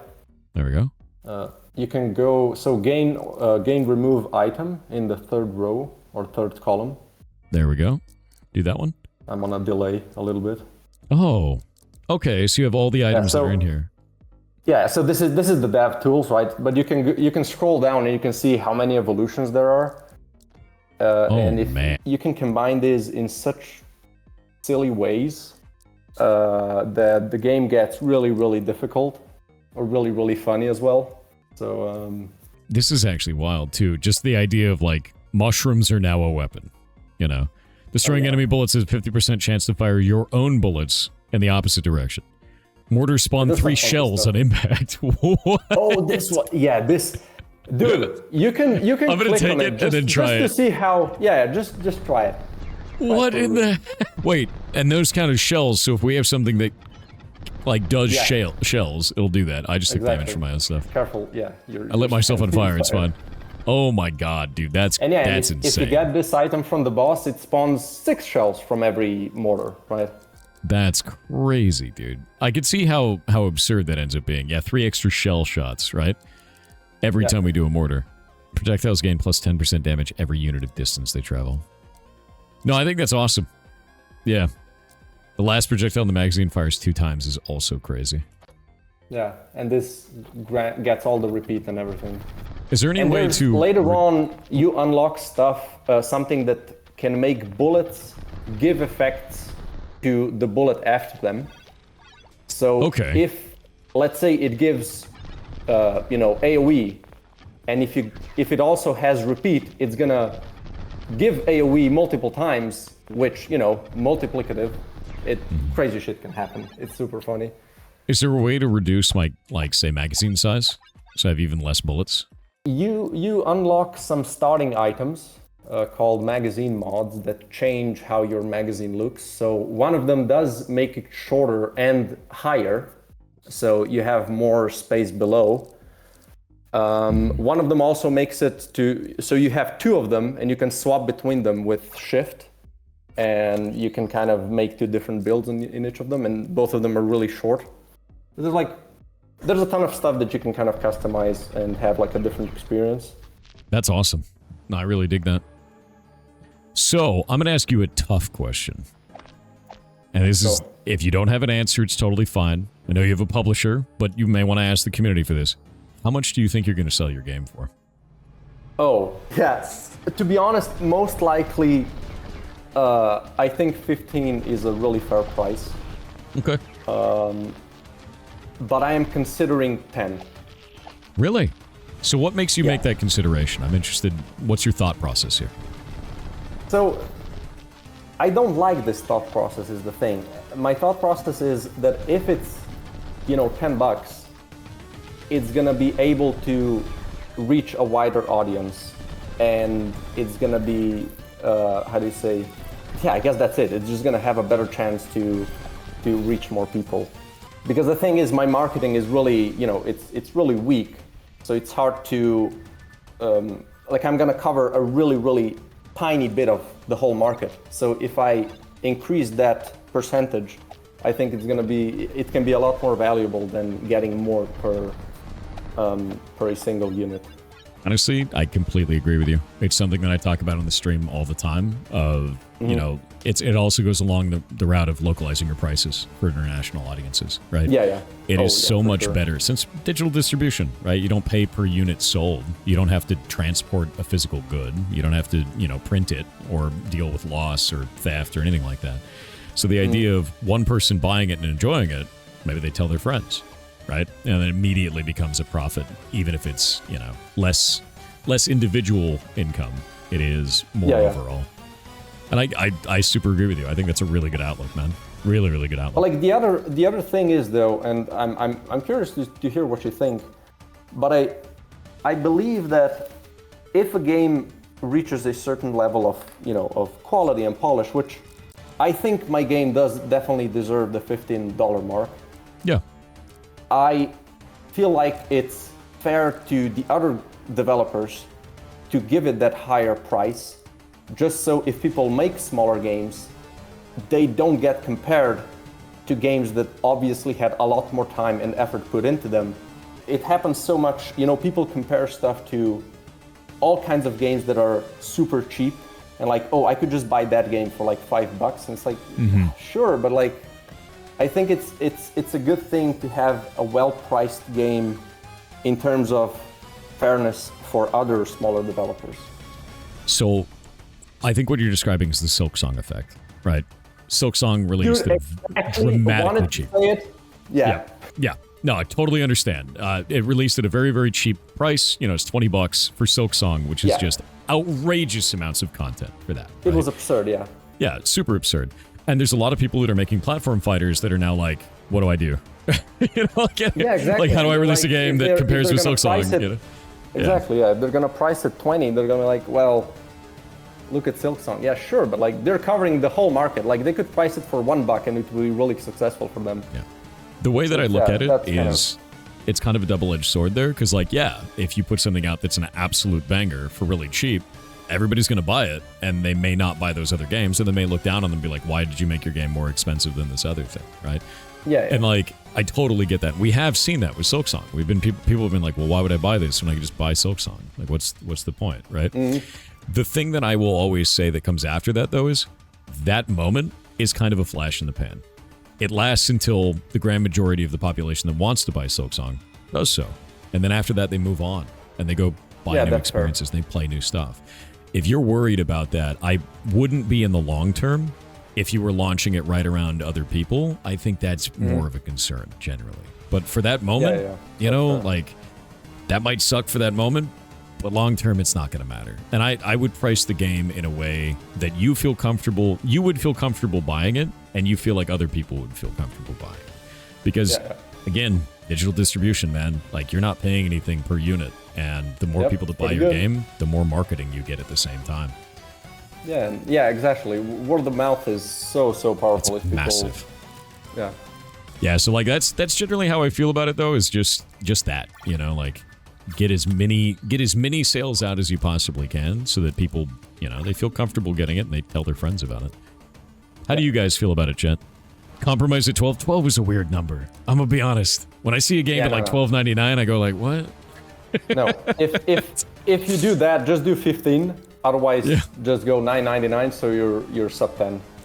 Yeah, no, I agree. I always think it feels really weird otherwise when you get like a game that's like, it's like a slightly weird one. You know what I usually say that as? I usually see... Yeah, 1356. Weird numbers. I usually see games that do that when they're, the developers are non-American and they sell the game in USD and the conversion rate is odd. And you get a game that's like $7.99, or you get a game that's like $12.99, and you're like, that's a weird number. Then you look it up, and you're like, oh, the dev is from a different region, and it totally makes sense then. But it does come across as weird when it's not like 5, 10, 15, which I don't know. I guess I don't know why as consumers we're trained to like those numbers, but they're nice.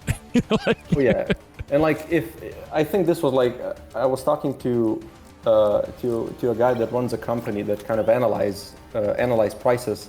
Mm-hmm. And he said exactly that. Like if you do, wait, what was it? Yeah, if you price it $7.99, that's 10. People are that's $10. You might as well go 10. And the same with $12.99. Just do 15. It's the same thing. Yeah, no, I totally agree. And I think that's the thing that's really weird, I guess, about games in general is like, the pricing of things is more. It's more psychological based on the value, the perceived value of what it is that you're making, whether that value is realistic or not, right? And everybody has a subjective opinion about what that value is, no matter what, exactly. You know? So it just ends up being like a wild guess at the end of the day. So when I see a troll game for 69 cents, fun fact is Steam will actually stop that game being sold in a bunch of regions. They lose money on payment processing if you do that, so they restrict what regions you can be in based on the base price because it's too low. And they're like, we're going to make -$0 on selling this. So they'll stop you from doing it. But no, I think all of that's really realistic, man. And it really comes down to, I want your game to succeed. I hope you succeed. And I think that if you want to do between $10 and $15 on this, I'd buy it. I'd buy it in a hot second. If it was $10, I wouldn't even think about it. And like, that's a nice place to be of, I wouldn't even think about it, right? Yeah. And that's the thing, right? That's like a really good factor for the $10 because... I'm happy if the game does not cost over $40 and such a game as $10 to $15 is not too much, but not cheap handout price. Yeah. That's one of the things too. When I see a game that's like $3, I go, what's wrong with it?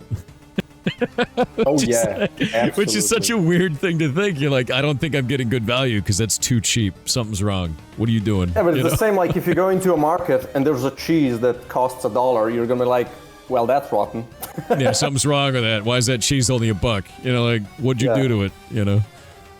You're still on 15 to 20. 15 to 20. $10 is less than being able to buy a meal from McDonald's. That's true.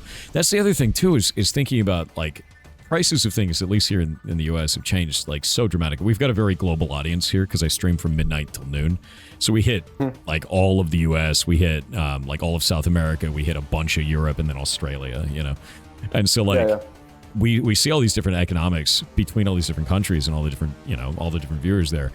And it's wild seeing how much stuff has changed just even the last 3 years. So you get, you know, now people are like, yeah, $20 for a game is fine. And before that was seen as like premium indie. You know, that was like high-end indie game, $20. Ooh, you know. So it is changing for sure. Yeah, you just knock my 150 gas station sushi. No, but I did appreciate the Mugenics. I think it was like $30 when it came out. I'm like, yeah, that's fair. You know, he was working on that game for at least 10 years, right? Yeah. No, absolutely. Yeah, Mugenics is an amazing game too. It's absolutely hilarious. That's kind of the dream of mine, to have, you know, a successful title, and you can just kind of hide into a cave and just work on games that you want to work on and work on them for as long as you want to. Yeah. Oh yeah, No, so absolutely. you got the fertilize fire combo. Yeah, that's what I've been doing, and I'm like, look how much fire it makes, actually.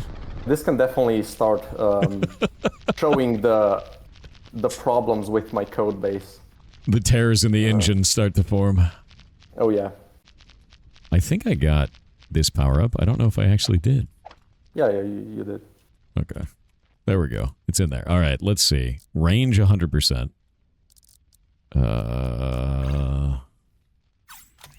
Let's do that into maybe that. And then that thing has Pierce 10. Just crazy. Yeah. But P.I.G.S doesn't do anything to shockwaves. I think, wait, can you just hover over the module that has P.I.G.S? Sure. Just press shift. Yeah. 20% chance to crit on that. Pierces 10 times. Only works with those 3 types of bullets. Oh yeah, it does say with which it works only. Yeah, okay. Yeah, it's not going to do anything for that. I'm trying to switch the shockwave out, basically. You know, you can just stack the damage modules on those 2 lasers. That's probably going to be pretty good. Yeah, I've got 75% there. I think I need to do another one on that. That's probably the better way to do it. You can do the 30, and it's going to, you know, move them to the left a little bit. Yeah, and then I can grab this for that. And there we go. But I might lose this. Oh, the range doesn't really matter at that point. There we go. So now we get range, and this one gets 30% damage, but then they all get 75% damage. So these ones are going to get 30% and then 75% multiplicatively into each other. Yeah. And then we you can check on the bullet how much that is. It's at 127. Yeah, you can see it's at 23 now, up from 18. And then this thing, the shockwave on the end, is going to do range bonus. Oh yeah, so okay, yeah, appear after, like, beyond me, which means it'll do its fire AoE where I am landing all of my mortars. Nice. It's working, chat. We're creating a nightmare. What is this? High command supplied pod lies half buried in the hive floor. I love this, by the way. The idea that you have to, like, get better relationships with each one of the characters. Oh, thanks. And then as you do that, I think that's very fun. I like that a lot. I'm also quite happy with this. What do you think is the thing you're most proud of in your game here? Probably just the main mechanic. I think one of the issues that I have is that it's not like it doesn't immediately click, which is kind of annoying because it's hard to market it, I think. But once people, you know, see what it's about, I think I get that oh wow moment so many times, and I'm really happy about that. I think the main mechanic really, it's cool. It's interesting. I don't think I've seen something like this before, and I'm really happy about that. Honestly, me either. And I'm going to be real. You said you can see the tears in my code here where it's like getting less efficient. And I could see that, but there's a certain satisfaction that I have when that happens. Like, it feels good to make the game cry. You know? Yeah. When you get a combo good enough to lag the game, you're like, yeah, this is a good build. Yeah. Yeah, exactly. It's kind of, it feels like you're doing stuff that weren't planned. Yeah, it feels super nice. Yeah, sorry, I just wanted to say that the main issue is that if the game crashes and destroys your run, but because of the save scamming, you can just continue to run even if the game crashes. Cool.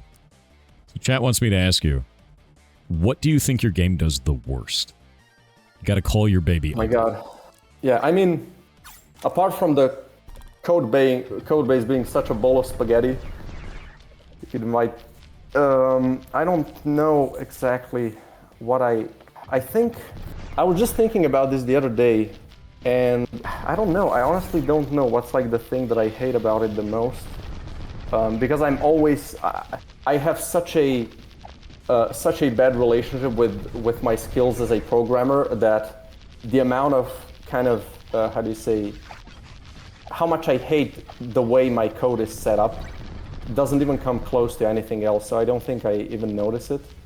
And yeah, it's, you know, code-based optimization, all of that stuff is just kind of wonky, and that's the thing that I guess I have the most issues with that part. I will say, like, as much as you're kind of down on yourself about it, the game runs really efficiently. It may be hard on the back end to, like, add new stuff or anything like that, but it from the player's perspective, it doesn't feel negatively in any way. Like, it feels like it's doing its job. It feels like all the combinations are working and feel good. So, like, I'm going to tell you, every programmer feels that way, man. Yeah, sure. Everyone looks at their own stuff and goes, everything I make is shit. Like, it's not even just programmers. It's artists, it's musicians, we see the flaws that nobody else sees because you know where the weak spots are. They don't know where the weak spots are, man. So, like, yeah, that's true. I wouldn't be down on yourself too much. This feels like a very, very well-polished experience right now. It has, I'm going to tell you, you're already betting 1,000 hasn't blue screened my computer. We're good. Like, yeah, a little bit of imposter syndrome for sure. Because, like, you're doing a good job. The game is running well. And I'll tell you right now, when you finally launch this into a demo, they will find things you never fathomed. Oh, yeah. There will be so many bugs. But you know, I have a ironclad protection. The game is called Games Full of Bugs, so true. You've been warned. You can just say it was intentional. Yeah. It was a load-bearing bug. If I get rid of that, all the bugs will be on. We can't allow that. But oh man, the game is really, really cool, and it's a lot more performant than generally you would expect, especially because, like, I've now got a build that's making it cry. Like, I see what it's doing with all the fire on the floor. I see that you're generating like a ton of checks with those because you have just a shitload of fire and it's checking all the nearby monsters. So, like, that was good. Yeah, I think this is the main issue with the game is the shrubbery, because it kind of interacts with everything. Mm-hmm. And that kind of creates some bottlenecks here and there. Honestly, though, they're not even that bad. I mean, unless this scales up to even with all the maggots on the screen all interacting with it all at the same time, it's fine. And that it just ends up being a visibility thing for the player at a certain point, because you've got, it's not really a performance thing, it's more like a visual clarity thing. But I did notice that you put enemy bullets on a layer above all the explosions. So because of that, it's very easy to see them. So that is a very, good appreciated, change on that. You did a very good job with it. I wish there was a way to display that for melee enemies. I think that's my only feedback for that. Visual clarity for when an enemy is doing a melee attack is very tough in an explosion. Yeah. One of the things that I kind of have planned is to have like a line indicator for melee attacks. And that could then also be placed on top. And one other thing that I would really wish to do is to have an outline for enemies that if the screen is covered with explosions, you can still see that outline, like a red outline or something, maybe only if they're close or something. But I don't know how exactly to go about that, because, I mean, I guess, I don't know. I have no clue. Like the sorting layers and all that crap, I'm already worried. I understand completely. I don't think that it is, I don't think it's a problem right now. Like, only melee is the only thing I could say there's visual clarity issues. It's just kind of hard to see through a giant wave of explosions, but like, also, I sort of made that problem myself by creating a build that covers the entire room in fire. Yeah, and you currently have quite an intense kind of example of that. Terrifying, actually. Like, I'm just sitting in the corner being like, please don't burn to death. Yeah. It is very funny, though. Also, I got saved earlier by that power-up. That power-up gave me full HP when I had 1 health. Oh, yeah. Which is hilarious. But dude, like, you got a lot to be proud of here. And I wouldn't be so hard on yourself, because you're making something cool, and it feels good, and that's so hard to get right, man. There's been a lot of tweaking, but I think the game hasn't felt as good as it does now, and it's been going. It was an up and down kind of journey, but I think it's never felt as good as now. And one of the last things that I did is I made the game a ton easier. Really? So it used to be like very, very hard.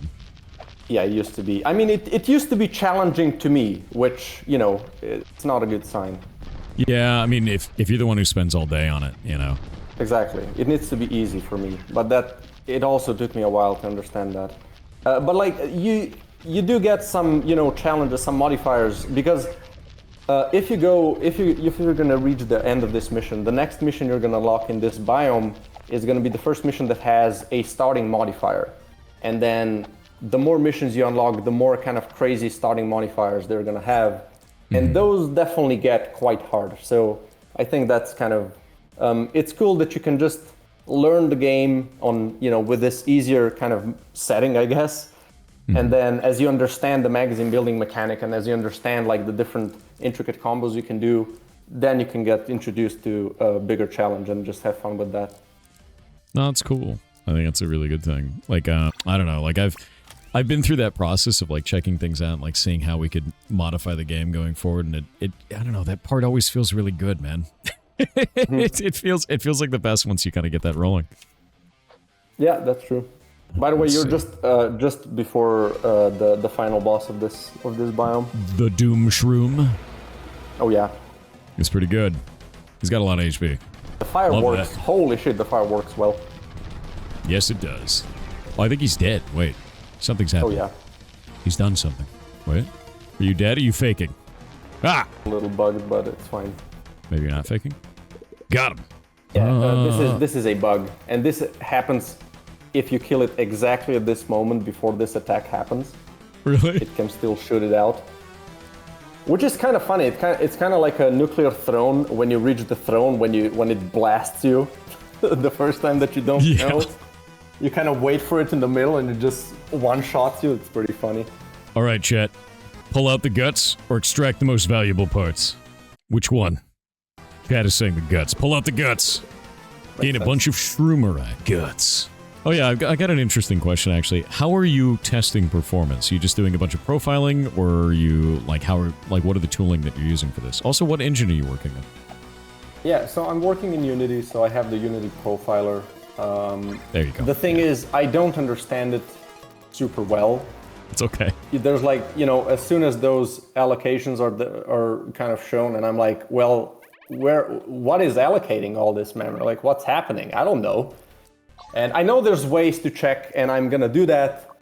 But yeah, the profiler is gonna be something that I need to kind of understand more, to learn more, right? Yeah. No, it's always gonna be that way though. Like, dude, there's stuff everyone learns every day. Like that, no one knows everything. There's no way. And I'm always finding new ways to do cool shit. And you'll do the same. Everybody else here will do the same. And that's just kind of how it goes. But like, that's cool. I think it's really neat. I think my favorite moment is when you find something you don't know, and you're like, "Oh man, I get to learn this thing." Unless it's shaders, then it's just witchcraft, and I don't want to touch it. Yeah, no, those are a different beast. It's some other horrible thing. Profilers are black magic. They are. I've spent many a time in that. Nice. We've made the doctor happy. Now she can clone us better. Not a terrible theory. Yeah, no, the moment I was like, I'm dead, that's a clone. There's no way. I got eaten by bugs. Yeah, like, the game is definitely not story driven, but there's some, I think, satisfying lore to, like, about it, I guess, to discover. That's all I'm gonna say. No, I dig that. I think you've done a really good job, though, man. I really do. And, I am sure your game is going to pop off.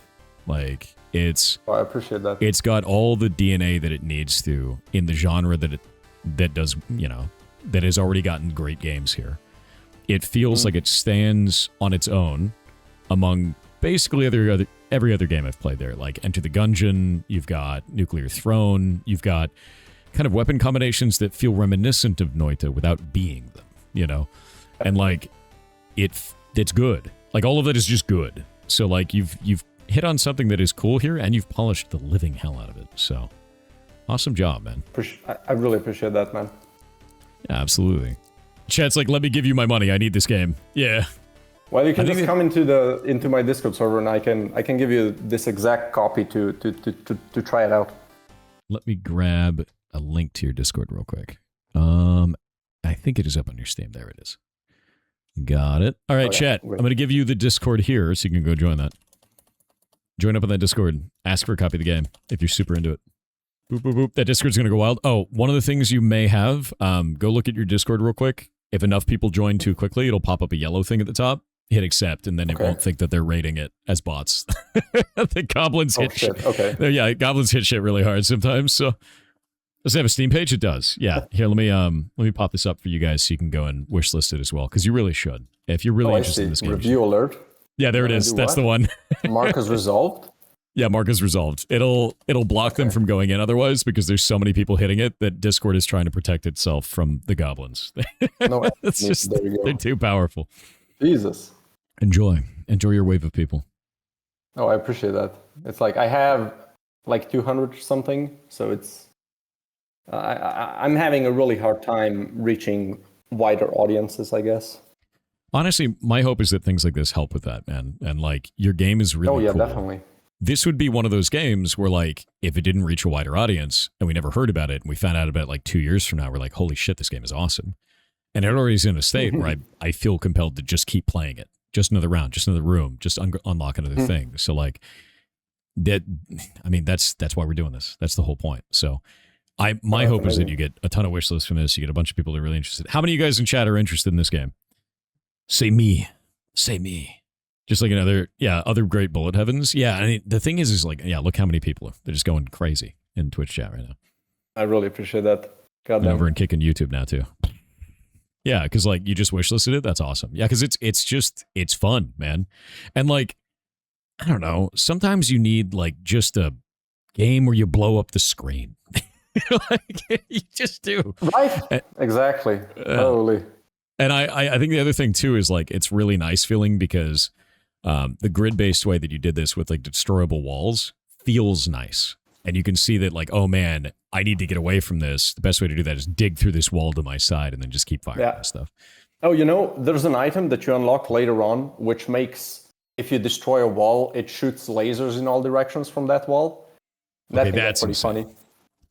That's actually really funny because then you could do mortars into wall destruction, into lasers from like. Yep. Oh, and are there any? Shit. There's like mechanical modules as well, which give global effects. So you can like have, give lasers damage. So that buffs the spawned lasers as well, which is really like you can make a ton of cool shit, I think. Have you found any infinite loops at all? Not really. Just like there's, the chain lightning. Yeah. That kind of diminishes in damage as it chains. The more it chains, the damage goes down. But you can get mechanical modules that increases the damage after they chain. And if you get enough of those, the chain starts to increase the damage. And that can go into such insane numbers so quickly because it's instant. So it just wraps around the room and gets like into millions of damage. It's super funny. Yeah, because each one would be real loops, I guess. It'd just be a multiplier at that point, just like boop boop boop. Yeah, boop. Yeah. Okay. Yeah, that's. I was wondering. I was like, how do you get billions of damage per hit? Now I understand. Yeah. There's a couple of ways. Oh, it's very funny. But no, this is cool as hell, man, and it feels nice too. I really appreciate the menus like this where he's actually holding it in his hand. I'm always a big fan of like weird menus. Like I'm into the Persona series super hard. So when I see like a menu that's like kind of a novel approach like that, it's rad. And this looks very cool and it felt really good too. I appreciate that really. Yeah. Such a ridiculous bullet. Like the bullet explosion just feels insane. Here, we'll go back to the videos so you guys can see this. But there's even more like insane builds in here than even, I'm blowing up the screen and covering it in fire, but like some of these are just going completely nuts. Yeah. Like, look at all those bullets, man. Yeah, contagion explosion. It looked like there was a machine gun one. There's the little hatchlings that get spawned from Infest. You can get some stuff where the hatchlings can like respawn as they hit something, and then if you spawn enough of them, like the hatchling builds were one of my favorite. Wait, what did one say? Oh, right. And then you have the items that get scaled up with the amount of hatchlings that you shoot. And if you can get like hundreds of those, and those can create insane builds. It's wild. Yeah, no, I super dig it, man. These builds are really cool. And like, they feel really neat. And that was the other thing too, is like all of the research grid going all the way down is going to unlock new abilities for that everywhere. Because like even this one right here, being able to, unlock projectile bonuses on each one of those. Boom exploration. 60% chance to spawn an explosion on kill. So now you can chain explosions. This is pretty good. Or this one bouncing from walls up to 10 times. Yeah, and then Like, you can and then you have like items that gives them like static damage if they bounce, and then like there's a bunch of cool stuff. I think there's like a ton of there's not like a really huge amount of effects, but I think I'm near some sort of a sweet spot where there's like a ton of stuff to experience and to try out, but it's not super bloated. Yeah. No, it feels good so far. I can't wait to see what this like goes into. A day for seeds. That's the shell seeds, the one that we saw before. Yeah, that's so you also unlock items here. So there's like half of the items are in the unlock tree, which is something that's I don't like that much. I think there needs to be like a bigger pool at the beginning. But yeah, this An empty magazine reload. All ground holes fire 3 homing mortars towards you. What? It's a funky one, but that's terrifying, dude. With my last build, no way. Whenever a bullet kills an enemy, it spawns a shockwave of size 2. That's this one crazy. is insane. Using your final ability charge fires a barrage of 6 lasers around you. I'm gonna go with this. Oh, I can't. I need more Methalron. Methalron? Yeah, that's the third biome resource. But I got the shotgun seeds. Hell yeah. Honestly, these are dude, pretty good. Yeah, those felt really good when I was playing around with the dev tool. You have another one, like the unlock system kind of is misbehaving because it's not unlocking the next things for some reason. But you have another item for shells that makes the shrubbery, if you destroy it, it can spawn little shells. And then if you have like, the combo that you had with the fire and the shrubbery, it spawns a ton of shells. It's super funny. I see. Oh, that's also, awesome. if I can just shout out, the art that wasn't made by me was in the bestiary that you skipped over in the encyclopedia. There we go. You've seen it in these ones? In the middle, yeah. Yeah, these, the big portraits. These were commissioned. This is essentially the only art that isn't mine. They look really good. And it doesn't look out of place. Really, really it looks cool. nice. Is that a known artist, or you do not want to name him? Her name is, or his name, I don't actually know the gender, but like wait, I have to find it. It's been so long ago that we've worked together. And I'm not that good with names. Bera, so B-E-R-A. I found them on Twitter. Wow. And they're really, really good. That's awesome, actually. Yeah, this is really cool. These look great. Yeah. It kind of reminds me a little bit of probably like Look Outside. If you've played that, have you seen that game? Not familiar. Yeah, Look Outside is we had them on from like before, but it's a horror pixel game, and it's just phenomenal. Like it's really cool. And Frankie Pixel Show is the artist for that, and he just makes crazy looking shit. Yeah, this looks cool. Yeah, because the initial idea was because in the game they're kind of pretty cute, and I wanted to make portraits that makes them appear really kind of creepy and scary. Really scary, yeah. I love that it's Bug. Yeah, Bug. Yeah, the names are pretty special. I love that, actually. No, this is cool because you have this kind of like simplified pixel art here, and then you have this like really sort of like this one, very Cthulhu-esque over on the side. Oh yeah, I love that. I think it's cool because it kind of adds to it in a lot of ways. I love the lighting on these two. They look really nice. Yeah, no, they did a great job. Well, rock on, man. Well, I am interested. If you had any advice for newer developers, somebody who's just starting out now, what would it be? I don't want to say the generic make small games because Everybody everyone's does gonna say hear it. that. Yeah, everyone's gonna hear that, and everyone's still gonna make big games. I think we all messed that up.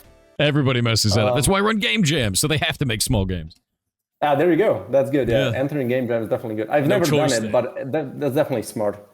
I guess I did start learning by making a couple of small games, but as soon as I was like, okay, let's make something commercial, boom, Yeah. big project.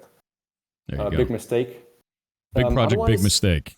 That's the way. Yeah, exactly. Otherwise, I don't know. I think one of the main things for me is to just try to work on it in your spare time. Don't go all in immediately. See how it feels, and just work on a game. Don't make this your main thing. If you're gonna be stressed out about making money from this, I think it's not a good way to start. But I guess many people, like most of us, don't even have the chance, even have the possibility to go all in. You kind of have to do this in your spare time. I don't know. I know I had some good like advice, but I just can't think of it now. Like the only one is the most generic: don't make big games. Honestly, I think you gave a piece of advice that we hadn't heard before, and I completely agree with it. Which is, if you're looking at this as a moneymaker, don't. Because like. There are so many people that come to me and they're like, "Oh man, I really got to make money. How do I sell my game? Like I got to make a game that makes money." And I go, "Don't." Like your first game, maybe your first 5 games aren't going to make any money. In fact, I have a really good example of this. And you're just going to be stressed out. You're going to make a bad game. Yeah, no, you absolutely are. And I've got like a great example here. So if we look at, wow, it'd be really cool if this would scroll. Infinite scrolling. Are you doing that to me? There we go. So check this out. Right? Look at all these games going back to like 1994. Massive, massive amount of games going all the way in here. And we get all the way to like 2014. And look at all these, like, look at how many of these. One of them is called Fart Hotel. And if you look at Fart Hotel, it's a phone game in which you select one of 9 people. And then if you get the one right, then you got them. And everyone's like, oh, you got the farter. And if you get them wrong, they all laugh at you like they're in a fart cabal. Because you've got the wrong fart. It's a ridiculous game, right? Awesome. Like really weird. The dev of this game got feedback from someone saying that his characters look creepy and that they look like animatronics. So he made a game about creepy animatronics. This is Scott Cawthon's games, dude. Oh yeah. And in the same year he released Fart Hotel, 2014, he released 2 Five Nights at Freddy's games. So like, look at this backlog of all the stuff he had made that you've never heard about. Dozens, like almost 100 games that you'd never care about, never heard about, don't know anything about. That's insane. Yeah, this is Scott Cawthon's origin story, man. His Fart Hotel. And like, then he just made Five Nights at Freddy's from then on. And like, I think that's the biggest thing of like, you could go a decade like he did of making games that no one has ever heard about or cares about. And you have to have a love of the game, dude. Like you got to love making weird shit. And not worrying about it and not treating it as, this is my get rich quick. This is my financial success. Oh man, this game has to succeed, because it probably won't. And that's okay. Yeah. Then you make another one, right? And like, that's it. And I think that Scott Cawthon's story is probably the best example I have of that, of like, look at all these weird games. Yeah, like one of them's called like Legacy of Flan. He made a bunch of slots games, right? There's there were weird games in here, man. And like, I kind of want to go through and play them because they're so strange. Yeah, we go again. Exactly. So like, I think that's the most realistic advice. And it's one that we haven't really heard before. Usually people are like you said, make small games, but it's like, no, don't see it as a financial thing. See it as a hobby. See it as something you enjoy. Yeah, exactly. And if you enjoy it and then it makes money, congratulations. Like, that's it. Yeah, right? You can go pro. Yeah, then you get to make stuff. You get to keep making stuff. And if it doesn't make money, guess what? Keep your day job and keep making stuff anyway. You win either way. Yep. Now, this is cool as hell, man. I think you've done a really good job. Well, thanks so much. With that in mind, is there anything you'd like to leave chat out with? Not really. I'm kind of really happy with the whole experience. I really appreciate all the feedback and the opportunity. Super, super cool. Yeah, yeah, nothing really to say. It's just thanks everybody for joining in. Absolutely, and thank you very much for showing us your game. Like, this is a really fun experience. I just found the stamp collection, by the way, as I'm going through this. I love how you did the achievements. This is fantastic.